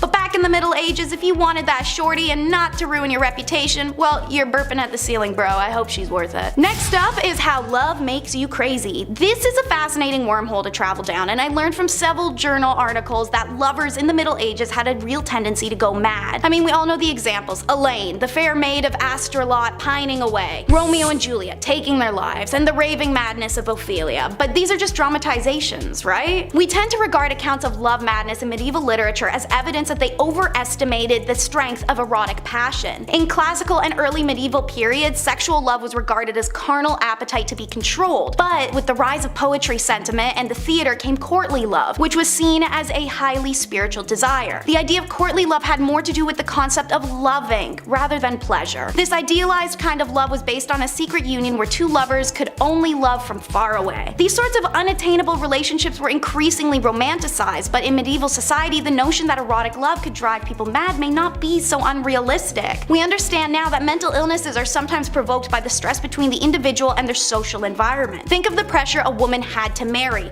Her whole life is purely based on existing for marriage and childbirth. The headspace created would be incredibly vulnerable to valuing all self-worth off of said marriage. If she had no suitors or faces rejection and begins to start aging out of normal marrying age, these could be detrimental to her mind. Mental illness existed in the past. This level of self-worth being carried by societal pressure that also will punish a woman for her sexuality or existence of it should it be perceived as sinful or unwomanly is unbelievably stressful. So yeah, women primarily would literally be driven insane by marriage and their value being tied up in it. But it's okay to be crazy as long as you're hot. So let's follow these medieval beauty tips. These are actually documented tips I rounded up, so let's run through the list. First, pluck your eyebrows and move your hairline back. A high forehead was considered attractive. One hair removal recipe was a vinegar mixture with ant eggs and ivy. Yum. Second, cancel all your Mediterranean trips. You need to whiten your face. Paleness was considered beautiful, and to achieve this, some women would apply mixtures to their skin such as white lead powder mixed with sheep's fat. Weird. Third, while you're at it, hide those birthmarks and moles with homemade concealer. These blemishes were sometimes associated with witches in the Middle Ages. You may know this from our top 10 unspeakable things women went through in the Dark Ages video. One popular concoction was a face mask of bull's or hare's blood. Fourth, brunette is boring. Go blonde with organic hair dye. Flaxen hair for women was considered the most beautiful. Women who were not blonde could try a hair dye made from stale sheep's urine and saffron. If word of mouth wasn't enough to get these beauty tips to you, rest assured, Daniel of Beccles wrote a popular 13th century etiquette book. Regarding appearance, he said a man's hair should be neatly styled with a beard that was neither long nor shaggy, and nails should be attractive and teeth should be kept clean. How do you keep your teeth clean? One recipe for teeth cleaning in the Middle Ages was to mix sage leaves with salt, roll into balls, bake them into a powder, and then rub them on the teeth. Sage advice indeed. And if you do not want to be a scandalous unmarried spinster, you better listen to it. And last but not least, don't forget to bring the hemlock. Whether you're two dirty knaves trying to get down lawlessly, or a married couple who didn't want kids, hemlock was your best friend. So yes, while the medieval church made it clear that sex outside, and for some clerics inside, of marriage was sinful, the literary and documentary evidence suggests that these medieval Brits were still finding ways to be as randy as rabbits without an illegitimacy scandal. It was hemlock, a recommendation made by 13th century author Peter of Spain in his book Treasure of the Poor. Peter wrote men should rub boiled paste of hemlock on their boys before intercourse. Seeing as hemlock is poisonous, this was ballsy. Obviously, they were open to whatever suggestions they could get. When Persian physician Abba BMZ Razi nausea was translated, Europeans gobbled up his suggestions, which was applying cedar oil onto the nether regions before intercourse for a man or after for the woman. He also said that if the woman jumps backwards after intercourse, the stuff will fall out. Seeing intercourse before marriage itself was illegal and knavery was perceived the way it was, I'm sure I don't need to explain the scandal in this one. So, in at number 10, we have witch marking. I'm trying to avoid some things we've already covered in similar videos, so while we've discussed witches, let's talk about witch marks. So during the English and Scottish witch hunt days, there was a belief that witches always had a natural skin mark. This could be a mole or a scar or a pock mark or even a really bad zit. So when they came across a woman whom they thought were a witch, but she didn't have any of those markers, that was the end of it, right? She isn't a witch? Well, no, they gave her a skin mark instead, specifically by using a pricking needle which the witch hunters would carry. These needles repeatedly pricked the flesh of the accused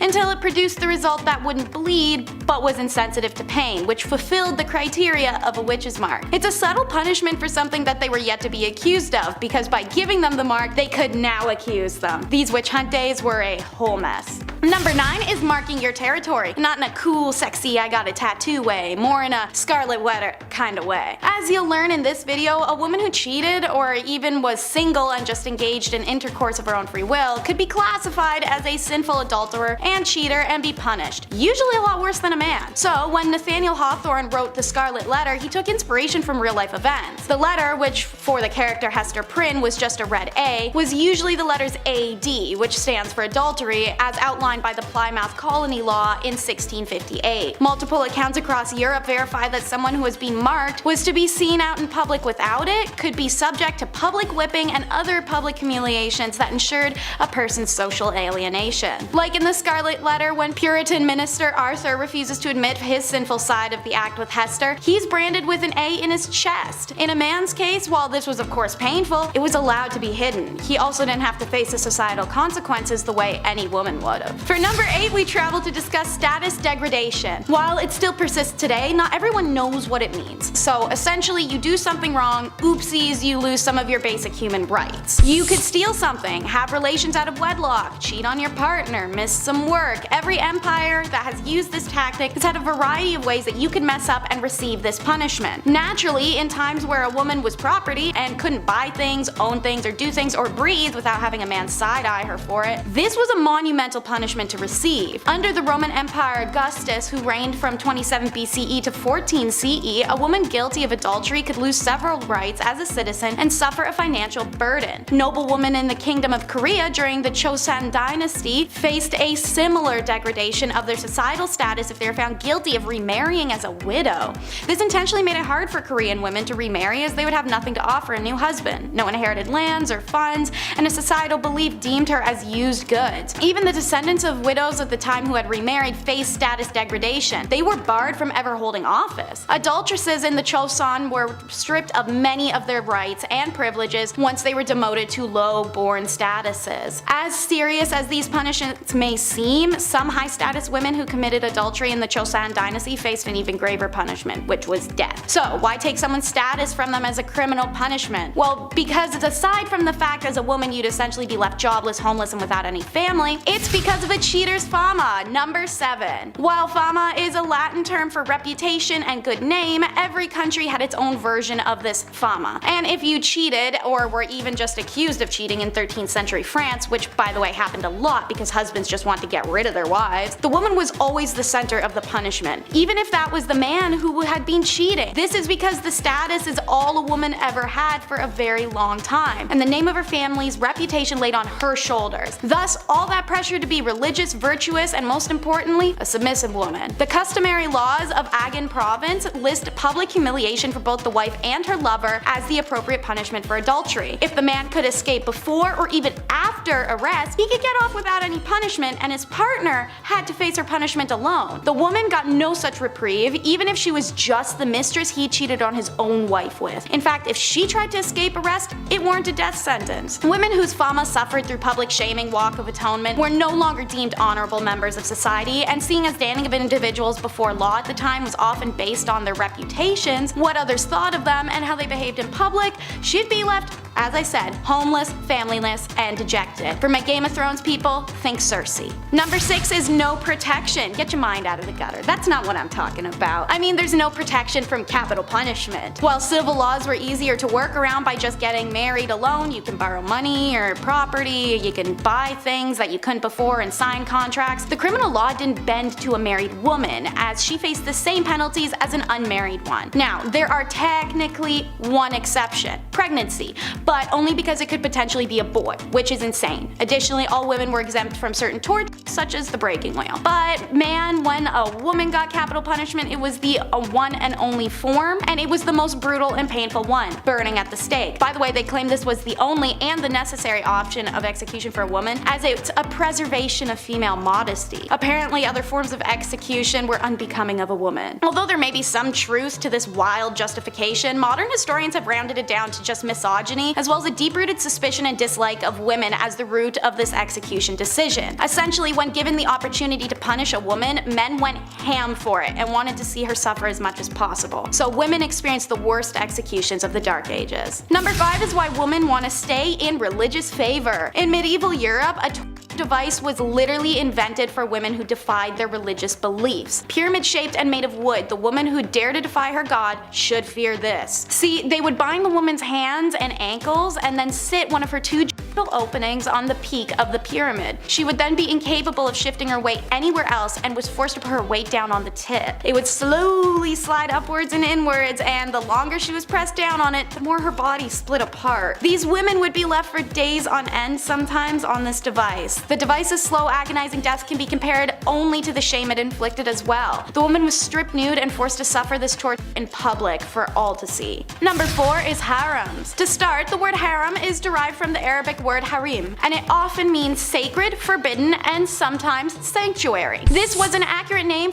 as only women's household members and some related male members were allowed to enter a harem, which was an honored women's space. The harem was the ultimate symbol of a sultan's power. His ownership of women, mostly slaves, was a sign of wealth, power, and sexual prowess. The seclusion from public gaze also inflated this power more so. But a royal harem could be a place of filth and stink where chaos and emotions ran high. This was the price of being property. Used by the emperors and his sons, you could either be favored or so hated that one day you vanish and rumors of your exile whirl amongst your peers. These ladies usually did not have the liberty to move out of the harem as they liked, but inside the harem they could move around as they pleased. There was no sisterhood in them either. Socializing amongst themselves was usually not friendly, and jealousies were shown directly. Makes sense, as status and position of authority in the harem were determined by the place that they had in the emperor's favor, and to give the king his first male child was a great competition in this regard, resulted in unpleasantness through the royal harem. Everyone tried their best to please the emperor and turned her bad qualities like jealousy, aggression, or short-tempered attitude onto other women. Seeing as many of these women were stolen from outside the empire, let alone inside, frustration with language barrier and culture clash was also a huge source of contempt. Sometimes the women would lie to the sultan to have others disposed of, or they'd simply gang up on one another. Regardless, harems were places of drama, inequality, and a race to be favored as a ticket out of sexual servitude. Hidden sexuality is number 3. There were plenty of mainstream laws in medieval and middle Europe against male homosexuality, and while it wasn't considered as serious, lesbianism still posed a threat to the ideals of a male-centric societal order. A law written in 1260 France stated that women caught engaging in homosexuality shall undergo mutilation on her first and second offense, and on her third she must be burned. This is one of the only laws to specify consequences for lesbianism, but the 13th century and Christian perspective of sex radicalized further into modesty. Lesbianism was equated to sodomy at that time point and therefore carried a similar sentence: death. There is sufficient evidence of lesbians in Middle Ages, most of which come from the church. Turns out many nuns were sexually active lesbians, and the church directly acknowledges their presence by having to pass laws establishing penalties for nuns caught having sexual relations with each other. So not only were they having sexual relations with each other, but it was enough that the church had to do something about it. For example, during the 8th century, Pope Gregory III gave penances of 160 days for unnatural female acts. Still, no torture or death though. This This is because as long as phallus or other phallus-shaped objects weren't used or involved, the relationship wasn't considered real intercourse. Real intercourse involved procreation after all. So eventually, when Christianity upped the ante, however, any sexual act that caused pleasure, which now included lesbian intercourse or plain old self-stimulation, was now considered sin. So like most women of the Middle Ages, even bisexual and lesbian women had to settle down for a man at that point. Anyone who struggled with sexuality can imagine how dreadful it would be to live that way. Divorce was a nightmare, which is why it's number 2 in our countdown. Laws worldwide were unforgiving of divorces, literally always to the woman. In Chinese laws, a woman could only divorce her husband if he mistreated her family, not even her. He, on the other hand, could divorce her for anything. Some accepted grounds for divorce were failure to bear a son, evidence of being unfaithful, lack piety to the husband's parents, theft, suffering a virulent or infectious disease, jealousy, and talking too much. A pretty superficial list, but in Chinese society, divorce was a serious action with social repercussions for both parties, so consequently divorces were not as common as they may sound. She could not be divorced if she had no family to return to or if she had gone through the 3-year mourning period for her husband's dead parents. And speaking of family, during the Han Dynasty, unmarried women brought a special tax on their family, and women with babies were given a 3-year exemption from the tax and their husbands a 1 year. So there was a huge push to get married. Meanwhile, in medieval England, their similarities are stark. They too had a small number of divorces despite an expansive list of reasons to do so, such as there was a discovered blood relation between the individuals, or impotence, or fear used to obtain consent, marriages entered into under false pretenses, things like that. In many of these cases, the lack of sufficient evidence made them difficult to prove and thus deterred people from taking their cases to court. And number 1 is the tradition of foot binding. It existed for around 10 centuries, and there are women alive today who still have feet that are the result of feet binding. Foot binding involves systematically breaking the feet and shaping them inwards. This tradition started in the 5 Dynasties 10 states period of the 10th century, when beloved concubine of the emperor built a gilt lotus flower stage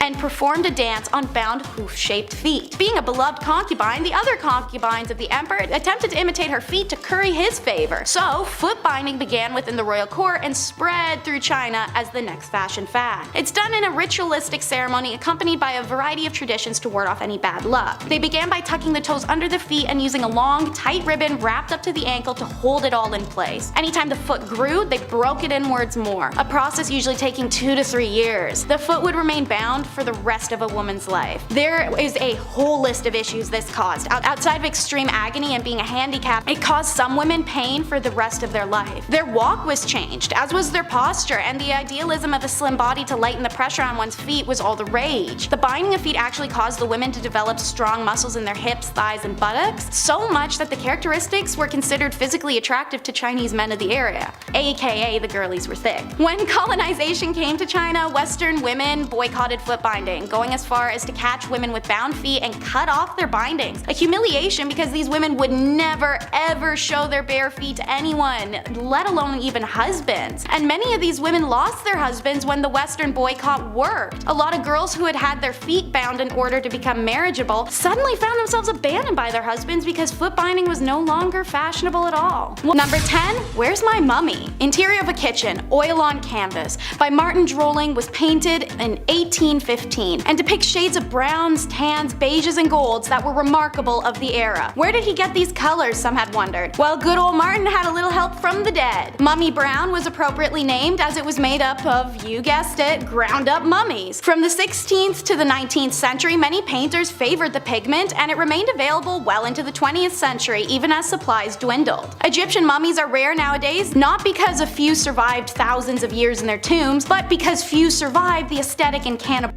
demands of Europeans. Eating Egyptian mummies reached its peak in Europe by the 16th century. Mummies could be found on apothecary shelves, either in broken shards or ground into powder. So why did these nutcase Europeans believe that there was medicinal value in a mummy? Bitumen. Abundant in the Middle East, where formed in geological basins of the remains of tiny plants and animals, it could be semi-liquid or semi-solid. It is viscous when heated and hardened when dried, making it useful for broken bones and rashes. Supposedly, bitumen with wine cured chronic coughs, and combined with vinegar, it'll dissolve clotted blood. Other uses included the treatment of cataracts, toothaches, and skin disease. Because of the stickiness, it was called mum or mumia. You see where the mix-up is coming in? So when the invasive colonial Europeans saw the black stuff coating these ancient remains for the first time, they assumed it to be that valuable bitumen, or mumia, they'd heard about. They were quick to start gobbling it down. The mummified remains of Egyptian pharaohs were sold as medicine in Germany well into the 20th century. And speaking of the dead, how about using them for decor? Ballroom of bones is number 9. Not all bones are tasty enough to eat, and sometimes you got more of them than you can handle, so that's where ossuaries come in. In older times, when people perished often before 50, there was obviously a lot more human remains to be disposed of. But sometimes there's not more space. So, as a space-saving technique, the skeletal remains of buried bodies would be dug up and moved into underground crypts called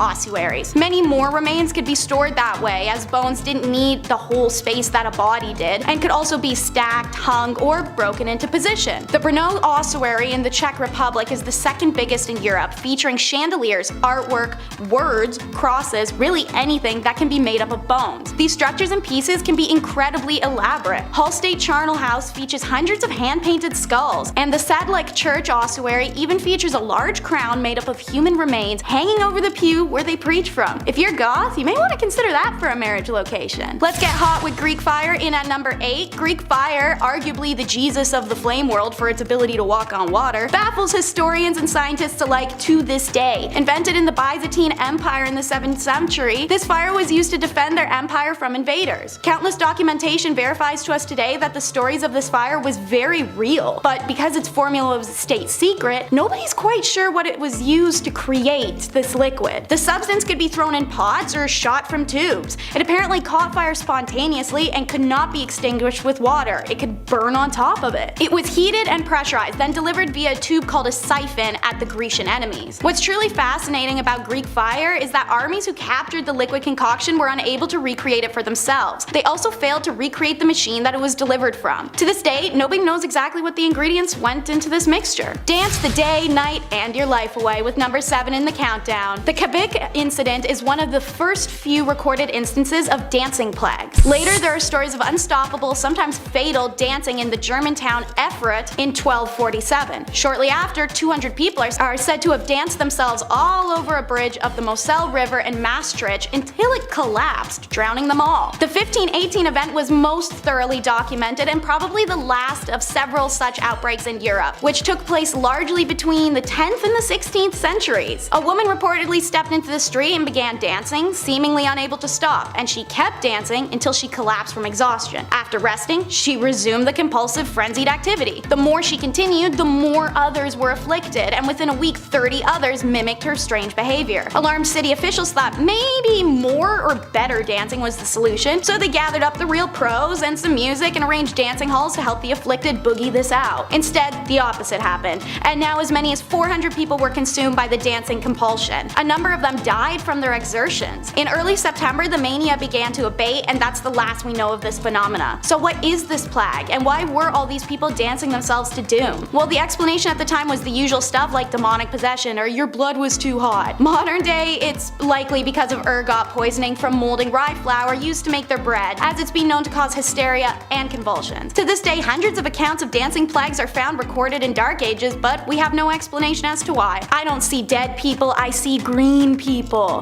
The Woolpit alien children are number 6 in our countdown. 2 English chroniclers reported a story from the 12th century that villagers of Woolpit discovered 2 children, a brother and sister, who had green skin and spoke an unknown language. The children were quickly taken to higher official Richard D. Colnay's house, where he attempted to communicate and failed. The children also refused to eat for days on end until seeing green beans in the garden, which they ate straight out of the ground. They stayed with Richard long term as he converted them to a normal diet, and they started to lose the green pigmentation. Obviously, after time and growth, these children learned English, and when they were asked where they were from, they told Richard, "We are inhabitants of the land of Saint Martin, who is regarded with peculiar veneration in the country which gave us birth." They further explained that where they were from, everything was green, and they had been tending to their father's animals that they followed into a cave. Emerging out of it, they found themselves in Woolpit. "The sun does not rise upon our countrymen. Our land is little cheered by its beams. We are contented with that twilight which among you precedes the sunrise or follows the sunset. Moreover, a certain luminous country is seen not far distant distant from ours and divided by a very but considerable river. Shortly after this description of a non-existent land, Richard took the children to be baptized in a local church. However, the boy died very shortly after from an unknown illness. The girl known as Agnes grew into adulthood and married. She remained private and spoke little to many, and so the secret of their original homeland died with her. Children's Crusade is number 5. Joining Where the Wild Things Are and Labyrinth for most bratty and annoying kids is a boy in some stories named Stephen, who claimed to have been given a divine message from God to go forth and conquer the world. He was 12. Anyways, Stephen approached many royals looking for resources only to be turned away. He even asked for the support of King Philip of France, who very rationally told the kid to go back home before bedtime. This was directly after the Holy Land Crusade, so it was mainly due to the fact that they believed he wanted to live out a hero legacy like his idols because he was 12. Like prepubescent boys, Stephen wasn't going to drop it when told no. He instead started preaching and recruited a band of faithful children to lead them into the Holy Land. One day, having found someone to supply his large gaggle of children, reportedly over 1,000, with a boat, Stephen loaded everyone up unarmed and unprepared and took to the seas. They were never seen again. It's believed Stephen's ship sank, or the children were stolen by the ship crew and brought to Egypt for other unfortunate purposes. No matter what happened, the preachings of Stephen led to what's believed somewhat between 1,000 and 10,000 children to their demise.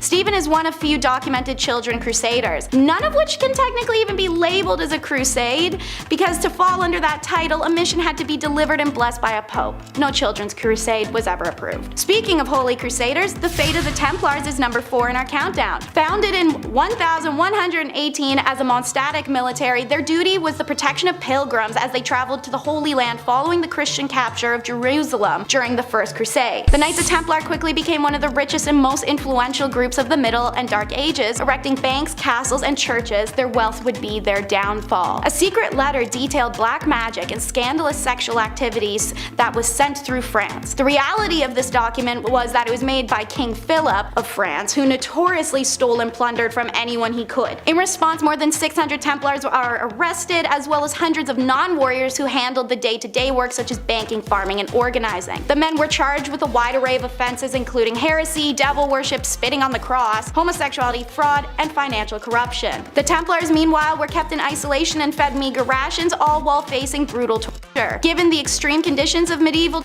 methods, it's not a surprise within weeks, hundreds of Templars just confessed to false charges. Their lands and money were confiscated and officially dispersed to another religious order, the Hospitallers, although greedy Philip did get his hands on some of the cash he coveted. Didn't know this guy was real, but the Pied Piper is number 3. The proof is etched in the Hamlinia face itself, an inscribed plaque on the stone facade of the so-called Pied Piper's house dating to 1602 reads AD 1284. On the 26th of June, the day of St. John and St. Paul, children born in Hamlin were led out of the town by a piper wearing multicolored clothes. After passing the Calvary near Koppenberg, they disappeared forever. The tale, in fact, has survived a very long time. Originating as medieval folklore, it inspired the Grimm brothers' legend The Children of Hamlin, and one of Robert Browning's best-known poems, The Pied Piper of Hamlin. While there are some small differences in the stories, the basics remain the same. The piper was hired by the people of Hamlin to rid the town of rats. Trailing after their hypnotic notes, the rat catcher and his magical flute made them go to their demise. But when the town refused to pay the piper for his service, the savior came for Hamlin's children. Entranced by the notes of his magic flute, the boys and girls followed the piper out of town and simply vanished. So what happened to Hamlin's children? One theory is that the Pied Piper played the role of a so-called locator or recruiter. They were responsible for organizing migrations to the east, and they were said to wear colorful garments and played an instrument to attract the attention of possible settlers. Popular opinion is, if this is the case, the children may have been taken to the Berlin area, as the family names common in Hamlin at the time show up in surprising frequency in areas of Uckermark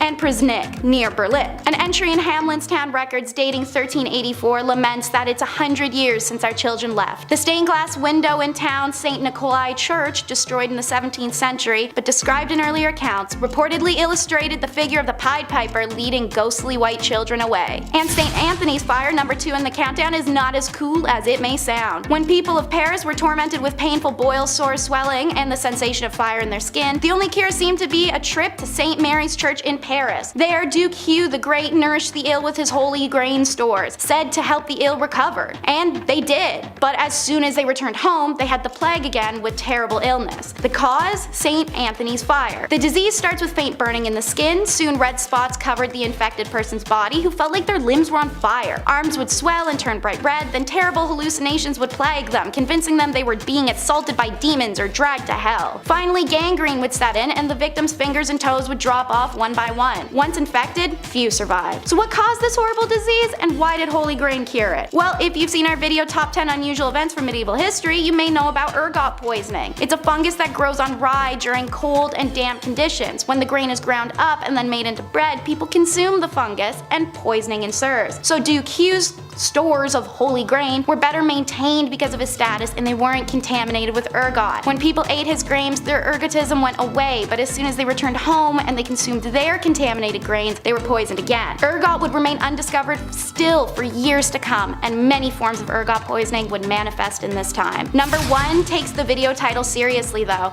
the Dark Age. It's said the 9th plague of Egypt was complete darkness that lasted for 3 days. Well, this may not be entirely wrong, with the exception of it actually being 18 months. In 536 AD, it's said a huge portion of our world went under a dark, mysterious fog that fell on Europe, the Middle East, and parts of Asia. The fog blocked the sun during the day, causing temperatures to drop, crops to fail, and people to die. As a result, countless documents were found in this country of mysterious darkness. However, they weren't taken seriously until the 1990s, when researchers in Ireland noticed the rings on the inside of trees indicated some funny business around 536. Summers in Europe and Asia became 35 Fahrenheit to 37 Fahrenheit colder. China even reporting summer snow. They realized that the ancient witnesses were really actually onto something. They weren't being hysterical or imagining the end of the world. Now researchers also discovered what may be the main source of the darkness. A volcanic eruption in Iceland in early 536 helped spread ash across the northern hemisphere, creating a fog and altering the global climate patterns, causing years of famine. With this realization, accounts of 536 become real horrifying real fast. I mean, put it in perspective. One day the world is plunged into darkness, and then the sun just never rises again. In primitive times especially, this seemed to have a traumatic effect. We marvel to see no shadows of our body at noon, wrote Cassiodorus, a Roman politician. He also wrote that the sun had a bluish color and the moon had lost its luster, and the seasons seemed to become jumbled together. Well, I hope you're unsettled, because that's all we have for today. Number 10. Carrying a sword. Whenever we see medieval shows or hear stories or see art, everybody always has a sword at their side. I'll admit, on one hand, literally, it's pretty badass. Was this really that common though in the 12th century? Was everyone gifted a sword on their 16th birthday, like in Zelda Wind Waker? No,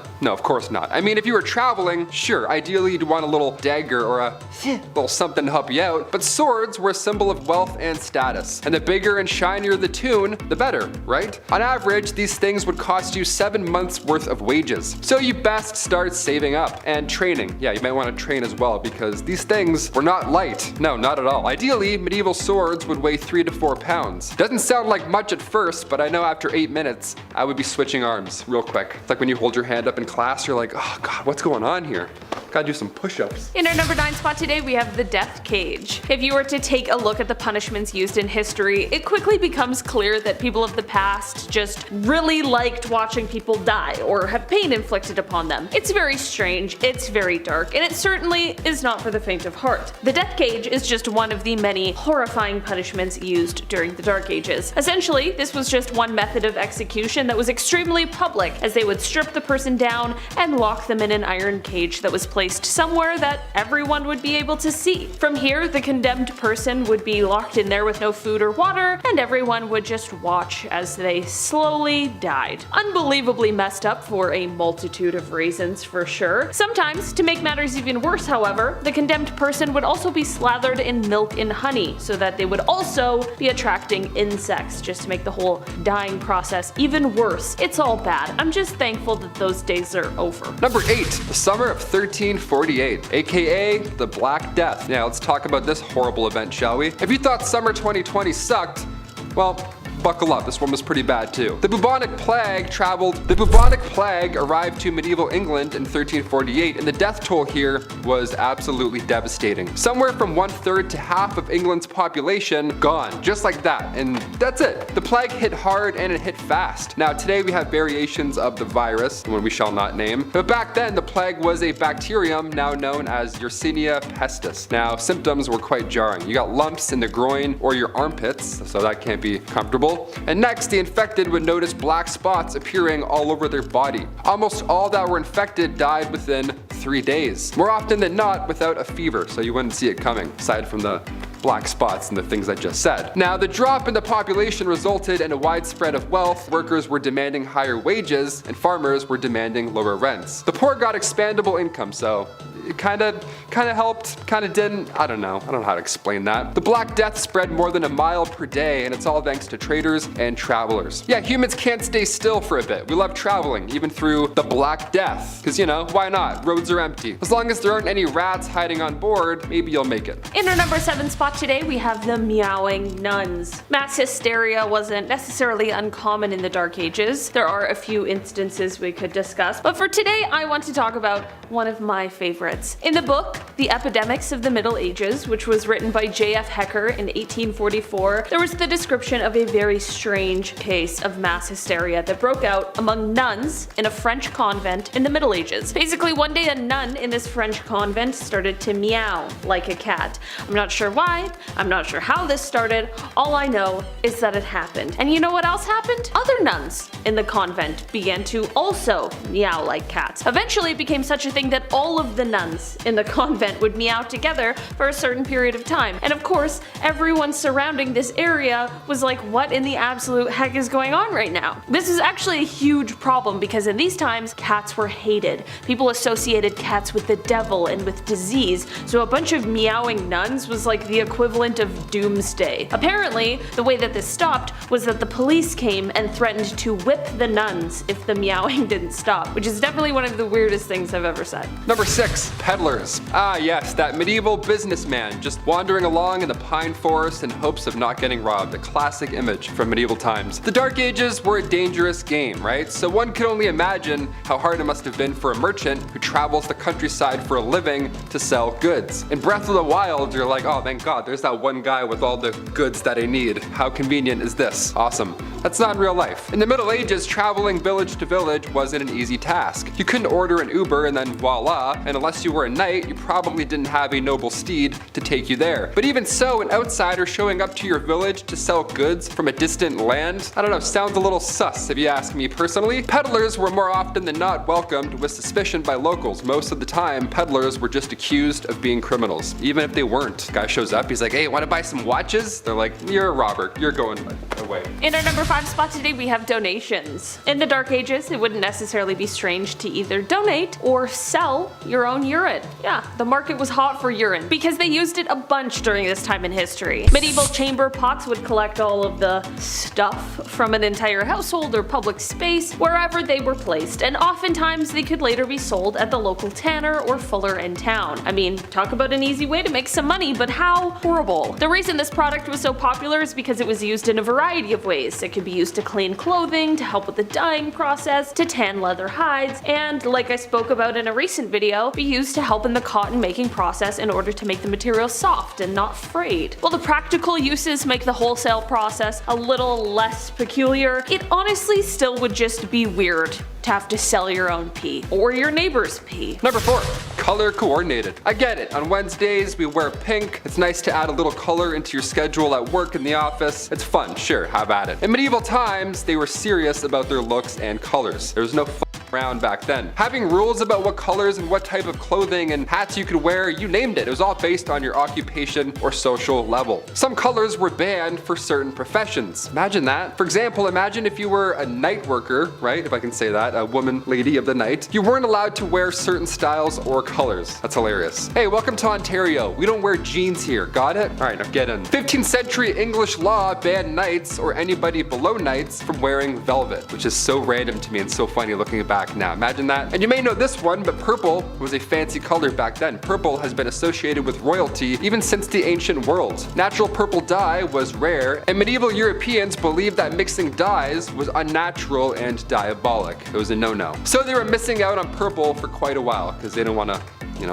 mixed goods, if I can say that. In our number 3 spot today, we have divorce by combat. If you talk to most people who are divorced nowadays, they'll tell you about how awful the divorce proceedings can be. It's expensive, it's time consuming, and sometimes things get pretty heated. While these harrowing tales are definitely less than delightful, things could definitely be worse, and by worse, I mean you could be getting a divorce in the Dark Ages by way of combat. The first documented instance of this was created by Hans Talhofer in a 1467 manuscript. He wrote, quote, "As per the instructions, the husband was put up to his waist in a 3-foot wide hole dug in the ground with one hand tied behind his back. The woman was to be armed with 3 rocks, each weighing between 1 and 5 pounds, and each one wrapped in cloth." Basically, the man couldn't leave the hole, but the woman could run around the edge of the pit. He continued on, quote, "If the man touched the edge of the pit with either his hand or arm, he had to surrender one of his clubs to the judges. If the woman hit him with a rock while he was doing so, she forfeited one of her stones." While this sounds like an insane process, it really was true and continued on before growing rare in the early 13th century. Not only has the discovery of this historical practice shed light on something we previously did not know, but it also gives us a glimpse into the gender dynamics of the time period. We're not entirely sure how this sort of divorce ended, but many speculate that this basically continued on until one of them died or one of them surrendered. Number 2, bucket family style. For my last one today, we're getting real cozy. Real cozy. Remember in Charlie and the Chocolate Factory when all his grandparents have to share that one rickety old bed? Well, that's what everybody at home looked like in the Dark Ages. Imagine being in the middle. I'm already anxious thinking about it, just stuck.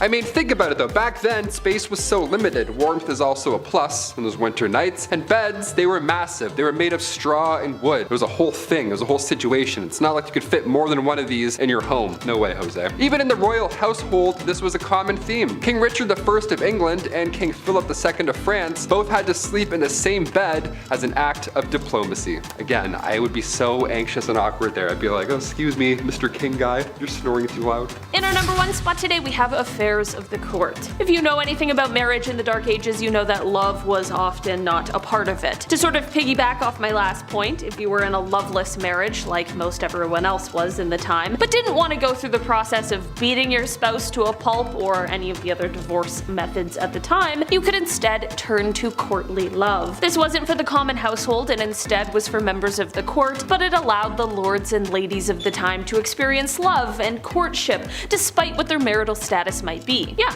it was a place for married people to go and hook up. Well, not entirely. I mean, there of course were rules in place and society was very pious, so people weren't exactly hooking up, but it was a huge hit. People danced, they giggled, they flirted, and sometimes people could even be caught holding hands. One of the rules of courtly love just stated, marriage is no real excuse for not loving. Kicking off the list at number 10, an arming squire.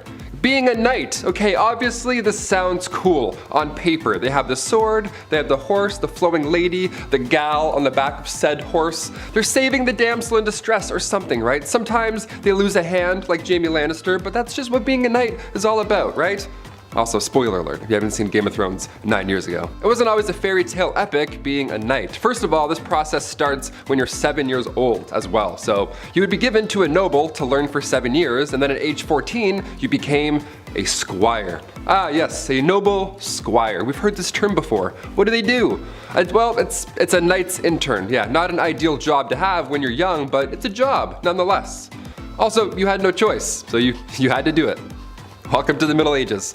Arming squires, they had a lot of responsibility. Arming squires would repair a knight's armor while they were still wearing it. Yeah, how fun is that? Oh, which buckle was it? Ah, yes, that one. Yeah, fixing up chainmail on a grown man's thigh. Not ideal. Welcome to the Dark Ages. Pretty dark. Also, after these epic, messy battles, arming squires would have to clean everything off of their armor. Yeah, everything. A lot of yuck going on in that business day. This was long before Dawn soap was also a thing, so they had to clean with urine. Yeah, gross. So gross. It gets worse and worse. Welcome to the Dark Ages. Number 9, Plague Bearer. Yep, this one's as awful as it sounds. The title of this one really gives it away. The hot summer of July 1665. What to do with all of these poor souls who have been hit by the plague in the Dark Ages? Where do we put them? What do we do? You can't just hide them all in the catacombs this time around. So now what? Well, a plague bearer, he's got your back. Church wardens would organize burials, right? This was a normal thing even back in the Dark Ages in the 1600s, but when the plague hit, they had to change things up a little bit. If somebody had the plague, these guys would be responsible for transporting them far away and then burying them. A church would house these plagued souls away from society. How grim is that? But it's probably a great call, all things considered. Poor guy. Number 8, a knight. When we think of the knights in, the Dark Ages and stuff, we often forget about the silly royal duties that one had to attend to. Yeah, you thought jury duty sucked. Oh boy.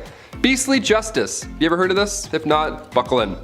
Beastly justice was when animals had to go to court. Yeah, they were put on trial as well as humans. It's wild to look back at a knight and all the things they had to do for their kings and queens, but the fact they also had to wake up early and attend court like a noble, royal court where a wild animal was now taking the stand. What a joke. I'd be like, really? Do I have to be here? I woke up at 4:30. What's going on? Yeah, this would happen after an animal runs through town. It would attack people, being confused and being an animal and all, but the townsfolk would actually believe that the devil was somehow involved in this whole ordeal. These animals worked for Big Red himself, right? How weird is that? In 1457, villagers in France had to deal with 6 pigs who ran wild and attacked locals. They did a lot of damage, apparently. But instead of just, setting the animals free or putting them down or whatever, they just took them to court. A real court, a real trial. There was a judge, a couple prosecutors, 8 witnesses, a defense attorney for the pigs, which I gotta say that we gotta do a list on that. That's a terrible job. That's one of the worst jobs ever, I lightly introduced here. These pigs were then hung from a gallows tree. It was so horrible. The Dark Ages. Dark, right? A knight had to formally hang pigs after a trial was concluded. Yeah, being a knight sucked. Number 7, leech collector. I always enjoyed catching frogs growing up. That was always fun, but apparently I gotta step my game up. This is weak. A leech collector is, well, exactly what you think. Back when medicine was pretty much non-existent, sickness was just wafting throughout these old towns, just moving through towns. Like the G from the Goosebumps logo, just haunting towns, moving through. Scariest intro ever, eh? So the solution back in the day was the classic, if you feel sick, maybe try bleeding for a bit. See if that helps. Yeah, they would use horses' legs to lure out these leeches, but most of the time, these leech collectors would have to get in and get dirty and just grab them themselves. They would have to swim around and touch as many things as possible. They would make contact with as many leeches as possible. How gross is that? That was the best way to collect them, really. I would have fainted so often, that is horrible. The loss of blood here was obviously so intense, so it was a, horrible job to have. And on top of that, you gotta look out for the same reason they need leeches in the first place. Disease. Yeah, that's still out there. Leech collectors were so common throughout the 18th century that leeches basically were extinct at that point. We almost lost leeches. So close. Number 6, jesters. The earliest accounts of the fool go back to the 11th century, so pretty OG. These fools were hired to liven up the party, dance and be silly, wear pajamas. Most of you have an image of a jester in your head, jumping around on tables, telling jokes. That's actually pretty accurate. Yeah, it was pretty fun. It was one of the best jobs to have, obviously. This title of a minstrel, or a fool rather, it was an honor to have. The fool's payment also was no funny business. That was good stuff. Roland Lepetier, he was like a major jester back in the day. This guy got 30 acres of land from King Henry II. Just here you go. Just show up and fart and be funny. Have all this land. That's like a kingdom. You have a kingdom because you're funny and you're silly. He would whistle, jump around, and literally fart on people. On Christmas Day, this guy would come over and just ruin your entire breakfast and just be like, yeah, I have all this land. And then he would take off. Crazy. You just ruined Christmas, sir. Stop farting on my food and family. Thank you. I would never want to be a jester. They had to also go into battle and spread bad news too. It was fun and silly, but they were also royal. They had to do lousy stuff too. Number 5, groom of the stool. Nowadays, higher ups in the office, they have assistants, to grab your coffee for you. Maybe they answer some phone calls, keep the business running while you're off, doing your businessman stuff. Assistants are vital today. The groom of the stool though, that was a bit much. We have some labor laws put in place now. I don't think we're gonna see any online ads opening for a groom of the stool. We'll see though, fingers crossed. It had good benefits. Back in the Dark Ages, this role was vital and respected. It was created by King Henry VIII, and this role was to assist the king, and specifically assist his bowel movements. You had a box that you carried with you at all times. That's where the magic happened. The dark magic happened in this box. You would literally follow the king around until he needed to go to the washroom, until he needed said box. Porta potties weren't a thing back then, and there's no way you're going to catch that king squatting in the woods. In fact, you wouldn't even catch that king wiping his own behind. That chore was also reserved for the groom o' the stool. Yeah, lucky you, right? In this stool, you would have water, towels, a wash bowl. The whole setup would be in there. You're probably thinking, Taylor, which poor soul had to be stuck with this role? A prisoner? Somebody who lost their sense of smell, hopefully? No, only sons of noblemen could take on this role, and in doing so, they also gain access to every room in the castle, tons of clothes, any bedchamber furnishings, you name it. And of course, a high pay. Always helps. Thank God. That's maybe the worst job in history. Maybe. We're almost there, you'll see. Number 4, divorce lawyers. If you've seen Game of Thrones, you've heard of trial by combat. That was the norm back in the day. You know, you fight for your freedom. That's great. But what about divorce by combat? What in the Mr. and Mrs. Smith is happening? Was this real? I can't believe this. If you and your significant other weren't getting along in the Dark Ages, instead of, dishing out thousands on couples therapy and signing all that paperwork and getting it done with and going your separate ways, no, instead they would battle each other, like combat. It was an organized event too. It had restrictions in place for the husband. It's pretty hilarious to think back on. Like the husband would have to stand in a hole with one hand tied behind his back, while the wife ran circles around this hole with a sack full of rocks. A sack full of rocks, how intense is that? That's why you don't cheat in the Dark Ages, Lancelot, okay? Just take the barn, take the horse, take it all, I quit. Get me out of this hole, untie me. Number 3, toshers. Toss a coin to your tosher, here we go. This was one of the worst jobs back in the day, and it wasn't even a legal job. Shh, don't tell. If you know any toshers, keep their secret, Early 19th century London, I know, a little more modern here, but definitely worth a mention. These toshers would spend all their time in sewers below London trying to find coins or valuables that have been just accidentally washed away. Yeah, they would just search for scrap metals, anything really that nobody else wants to go down and claim. Or reclaim, rather. It was worth the plunge as well. A lot of these folks would make around $20,000 a year. Just gotta do this a lot, and you're good. Number 2, dentist, doctor, surgeon, spy. Dentists were not a thing in the Middle Ages, Dr. Downer didn't politely tell you to floss more and then shake your hands while you're watching a show, getting a cleaning. No, it wasn't like that at all. They did have a barber. They had one guy, he did it all, a barber from the Dark Ages. Yeah, this appointment is gonna suck, my friends. Cavity, toothache, maybe you accidentally bit a rock, chipped a molar. They would only pull these teeth, that was the only solution. Barbers were responsible for cutting hair, pulling teeth, bloodletting, the classic 3-in-1 appointment we all have to do every month. Doctors were seen throughout history and they've seen a lot of horrible stuff. Back in the 1500s, patients were walking in with an arrow sticking out of their legs. Yeah, instead of cutting the tip off and pulling the opposite way, the arrow remover would come in and then, cut into the injury, opening it more. That's always great. And then you would hold it open and then you'd pull the entire arrow back out of your leg. Yeah, what a fun job. Or chest. Wherever the arrow went, you had to figure that out. This poor soul. And finally, number 1, the rat catcher. Another Game of Thrones classic. If you're a rat person, I know there's a lot of people who do rats, rat tricks, and they have cool rat friends. That's awesome. I'm not one of those people. I'm not bashing you, but I am bashing this job. This would suck. First of all, rats as a medieval punishment was horrible. Where do I even begin with this one? This was one of the worst punishments for the rats as well. This is a 2-for-1 when it comes to pain. A rat trap involved a man being tied down to something, and then a metal enclosure would be strapped to his abdomen or chest. And then inside this enclosure, they were rats, and they were also tucked away. And then historically, they would heat the metal enclosure and the rats would panic and try and get out, and they would chew through the softest part, which in this case was your chest or abdomen. It was horrible. It was an absolute nightmare. But these rats had to come from somewhere, or rather, someone. As the name hints towards, rat catchers are one of the worst jobs you can have in, or rather out of a castle. It's an important role, just like being a fool or a literal walking, talking toilet. There needs to be a chasseur de rats. Back in those times, rats and mice were the leading source of spreading disease, and with these castles being big and dark, there were probably a lot of them hiding. Black rats were a common household problem, so we need to get those out. So in comes the well-respected rat catcher. These guys would sometimes try new spells to get rid of the rats. Wasn't always helpful, wouldn't work. More often than not, didn't work. So poison powders were the next main trick here. Also, the Pied Piper, he was an OG. Historically, he would do a musical number to exterminate your pets. If anything, he should be getting a bonus. Any rat catcher, actually, today or back in the Dark Ages, you deserve a bonus, my friend. You're a brave soul. Number 10, The Doomsday Book, 1085. The Doomsday Book was created under William I, also known as William the Conqueror. Like, you're already the first, man. You don't need two names, come on. This guy basically drew up a book to document people's money so that he could tax them. Oh yeah, this is the very first time surveyors went town to town and recorded how much money you would owe for simply just doing you. Men would show up at your house asking how much money you made and document your spending habits. 5 shillings on groceries, huh? Okay. And 5 on that phone plan. Look, tax season's coming up, Arthur. It's not looking good, man. Talk about a bunch of crooks, huh? Imagine owing someone money for just trying to make an honest living. Yeah, thank God that didn't catch on, right guys? Oh, speaking of, I gotta phone H&R Block.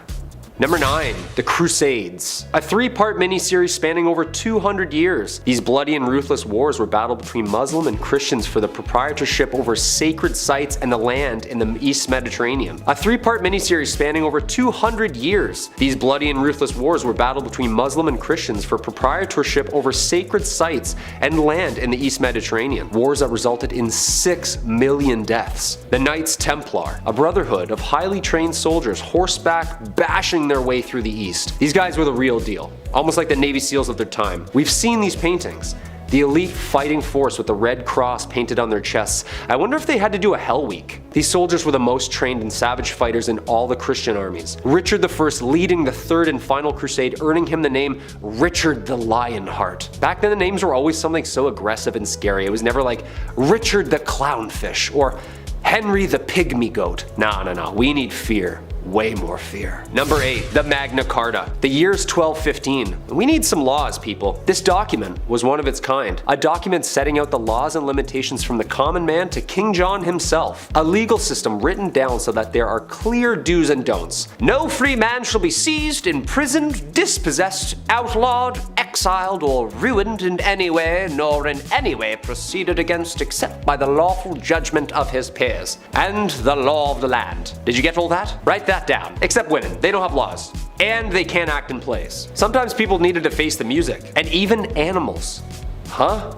That's right, animals. Being tried in a court. A lively and popular event trying any law-breaking animal from goats to pigs to even chickens. Ladies and gentlemen of the court, did you, Mr. Feathersworth, peck the floor, yes or no? Objection, Your Honor, leading the witness. My brain can't fathom this, guys. Number 7, the Battle of Bannockburn. This infamous battle between Scotland and England was one of the most important battles of the Middle Ages. The end of the bloody war for independence. Basically, Scotland was like, yeah, we're gonna go over here and roll our R's. The gruesome wooden wars were caused by the English invading Scotland in 1296. A leader slowly rising the ranks, William Wallace, the guardian of the King of Scotland himself, holds off the English forces and is knighted a hero to Scotland. Unfortunately, like every hero back then, he was also hated. He was captured, hanged, drawn, and quartered. Like, why do you have to do all that after he dies? Like, he's dead.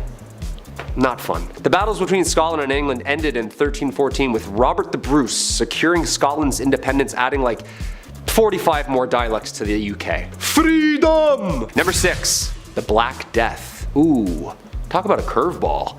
The year's 1348. People are saying things like, don't let the bed bugs bite. Clearly not a very clean and safe time. The Black Death, aka pestilence, aka the Great Mortality, or simply known as the Plague. Single-handedly the worst pandemic ever recorded in history, wiping out somewhere between 70 to 200 million people. Ooh, now I get where bless you comes from. Someone sneezed back then and everyone's dead at 14. This is where we see those doctors in the terrifying bird outfits with the long noses stuffed with garlic and herbs. Excuse me? Yeah, he's not wearing a mask. I'm just trying to watch a cat publicly get skinned. Yeah, 6 feet please. Some doctors prescribed urinating on a person so that the bad smell would drive out the infection. Can you imagine? Just a doctor writing you up a script and go ahead and pee on yourself about 4 to 5 times a day. Take with food. Should be gone early next week. And just let me put my mask back on here before you leave. There you are. The plague started in Europe in October 1347 when 12 ships from the Black Sea docked at the Sicilian port of Messina. Most sailors aboard the ships were already dead, but those who were still alive were covered head to toe in black boils that oozed pus and blood. Ugh. Sometimes the Black Death included fever, chills, vomiting, diarrhea, temporary loss in motor skills, and then of course, death. Number 5, Joan of Arc. Finally, a woman in the Middle Ages. Who'da thunk? Joan of Arc was considered and still is revered the heroine of France for her role in the Siege of Orleans during France's 100-year war with England. Joan of Arc, a peasant with faith on her side, had believed that God had chosen her to lead France in victory against England and had spoken to her since she was young. At only age 17, she had stolen men's armors, a white horse, and like a Valkyrie riding into battle, she had convinced an entire army that she was appointed by God to win. And then did! That's the most badass thing I've ever heard in my entire life. After such a miraculous victory, her reputation spread among France, and upon her capture and death at 19, the Maid of Orleans herself would forever live on as one of the greatest saints and symbols of the country of France. Number 4. Henry V. Another war? All these people do is kill each other. Does anyone fish? Or golf? No one, huh?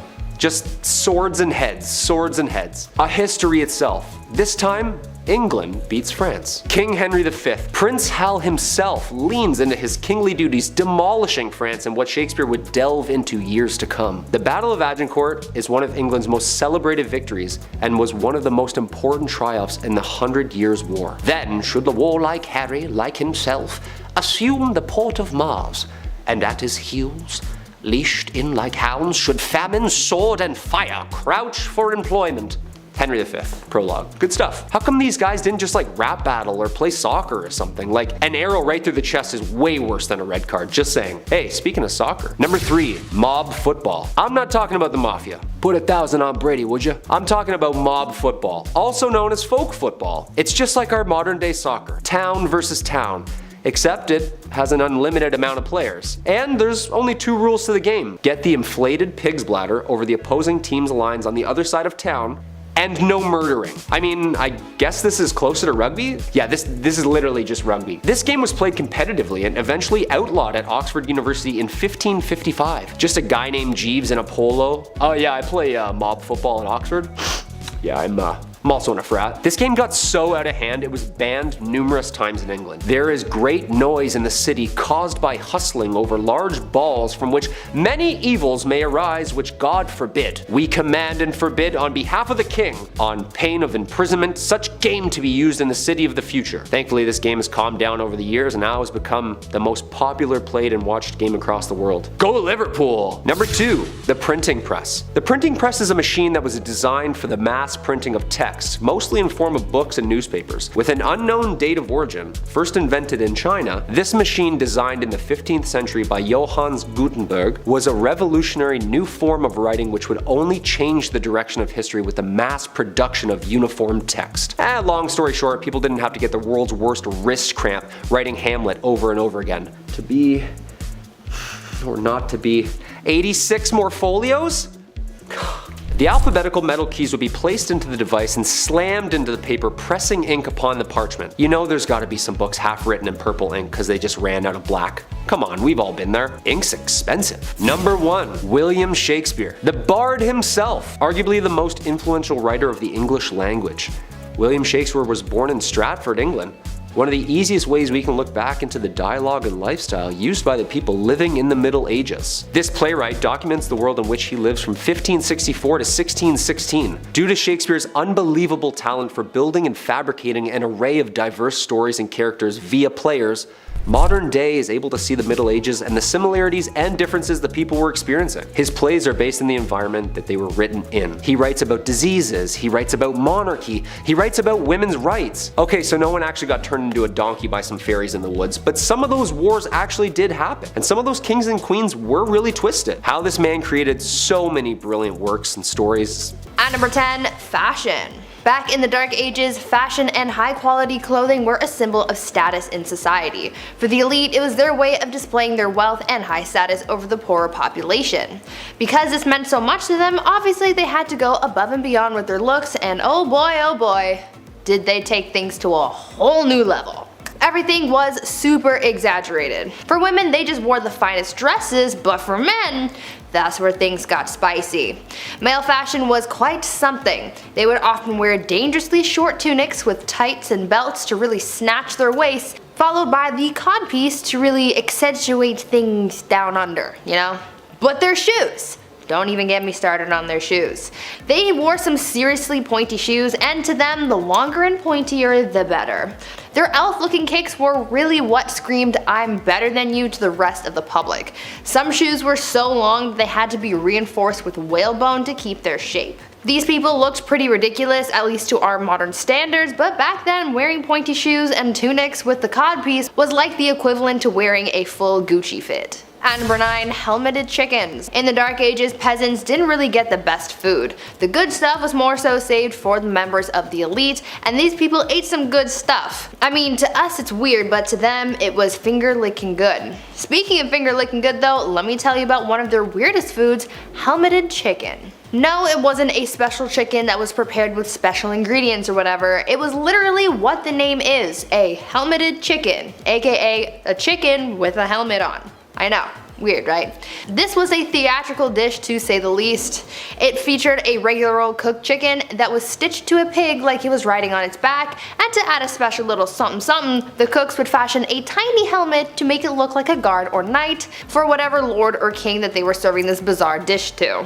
This was a fan favorite because of how extravagant it was, but that trend sort of lived and died in the Dark Ages because you can't catch any chef doing something like that these days. Gordon Ramsay would have a fit over this one. Before I carry on telling you guys about all of the weird and crazy things that people did back in the Dark Ages, I would first like to ask you guys to leave a like on this video if you're enjoying it so far, and also consider subscribing as well to see more videos like this one. At number 8, beautiful death. Death was kind of a big deal in the Dark Ages. Sounds weird, but you also have to take into account the fact that the average life expectancy was only about 30 years old, so really, you didn't have long. Also, people back then were faced with some pretty harsh times like famine, cold, and of course the Black Death. Because they had to face death so early on and so often, the so-called art of dying came to be. The whole premise behind the art of dying revolved around dying a good Christian death. According to those who lived in the Dark Ages, your death had to be planned and peaceful. When someone was on their deathbed, they would concern themselves with accepting their fate without, quote, despair, disbelief, impatience, pride, or avarice, end quote. This art of dying thing was very popular amongst priests, and this actually led to a lot of painters at the time depicting people in holy professions as submissive to death and what was to come for them. At number 7, Feast of Fools. One of the more lively aspects of the Dark Ages was the many festivals and holidays that were celebrated. Though most of the population worked grueling hours for days on end, they often got breaks to hold celebrations. Most holidays and celebrations that were held were religious, but others were just silly and were designed for people to have fun, like the Feast of Fools for example. The Feast of Fools was held in early January and was inspired by the pagan festival of Saturnalia. This was a pretty interesting festival because it involved swapping the highest respected officials with serving maids, and they became masters and were crowned kings of misrule. This festival first started as something confined to the church, but soon became a bigger affair with parades, comic performances, music, costumes, and even drag. These people really liked their festivals. Another pretty weird festival that they held was the Festival of the Ass, where a young girl carrying a child would ride on the back of a donkey into a church, and during the service, instead of saying amen, they would say hee-haw like a donkey. I know, bizarre, right? At number 6, soccer. These days, people regard soccer, or football, as a modern European sport, and though it is popular in these modern times, it turns out that the sport has been around a lot longer than you might think. Soccer was first played back in the Dark Ages, however, it is very different from the soccer that we know today. Back then, the sport didn't even really have a name, and there were no rules either. The only thing that people followed when playing the game was the objective of winning. Back then, you were allowed to win by any means necessary, besides deliberately offing people, of course. Back then, soccer became known as a pretty brutal sport. It was violent, chaotic, bloody, and sometimes even deadly. It involved an infinite amount of players, so it was really a free-for-all on the playing field. The sport was so intense that in 1314, King Edward II banned the game, decreeing, quote, on pain of imprisonment, such games to be used in the cities in future, end quote. Glad things have changed since then because FIFA would be really intense if it hadn't. At number 5, weddings. Marriage and weddings back in the Dark Ages were very different than they are today. Back then, because the average life expectancy was so low, people started getting married and having kids very young. Usually, girls would be married off as soon as they hit puberty, around the age of 12, and these marriages were not for love. Arranged marriages were the norm back then because it was mostly used to join families for status or for alliances. Marriage ceremonies were also very different back then. Because marriages just weren't as big of a deal back then as they are today, it didn't matter where you got married or how soon. Most people didn't need permission to get married, so they could hold the ceremony anywhere. Marriage ceremonies were held in places like pubs, in the middle of the street, or even in bed. Because of this, it made it really hard to know who was really married and to whom until the 12th century, when it was declared a holy sacrament that must be observed by God. To make things even weirder, the consummation of marriage was also pretty odd because it wasn't a private affair. The act of bedding wasn't seen as an intimate moment between the couple, but rather an investment in the union, so it was observed by witnesses. I am certainly glad things have changed. At number 4, jesters. You would think that being a court jester in the Dark Ages would have been a pretty bleak job, but you would actually be wrong. I mean, yeah, they looked funny with their outfits and hats modeled after the ears of a donkey, but jesters actually held a lot of power in court, making their job a pretty good one compared to other common folk. The court jester's job was to make people laugh by doing tricks, stunts, and telling jokes. Sometimes a jester would poke fun at the king or lord that they served, or would make comments about a kingdom's politics, and for a lot of people, saying these types of things would give them a one-way ticket to the gallows, but not the jester.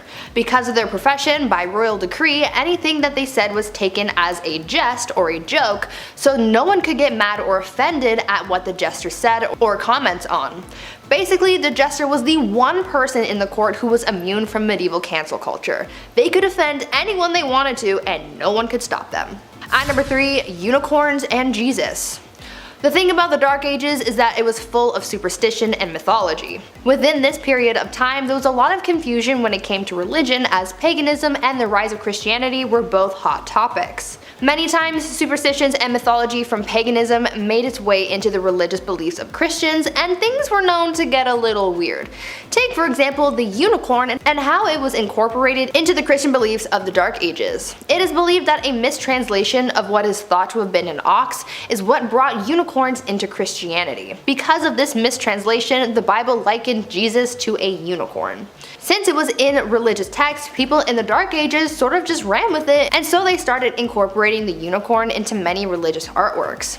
To further this whole unicorn thing, they made up a superstition that only innocent maidens were allowed to touch unicorns, and they even used the unicorn to come up with a rather uncomfortable allegory of Christ entering Mary's womb. This unicorn thing was also fueled by the Vikings at one point, as during the medieval age, Vikings were known to con people into buying narwhal tusks marketed as real unicorn horns. At number 2, divorce by combat. Back in the Dark Ages, if you wanted a divorce, you had to be willing to fight for it. Literally. In medieval Germany, couples would take to the ring to settle their disputes, and it was quite the showdown. Trial by combat was the common way of settling arguments back then, but when a husband and wife were fighting, things were a little more interesting than just having an all-out brawl. During these divorce by combat proceedings, the husband had to stand in a hole with his hands behind his back, while the wife ran around in a circle with a bag full of rocks. I don't really see how this settled anything, but who am I to question the methods of the Dark Ages? And finally, at number 1, animal court.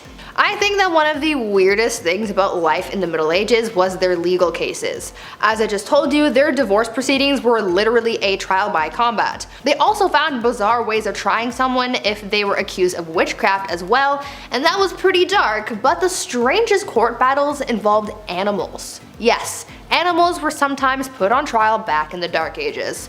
All animals from livestock to pets and even insects were not safe from the law, and they would be put on trial if they were suspected of breaking the law.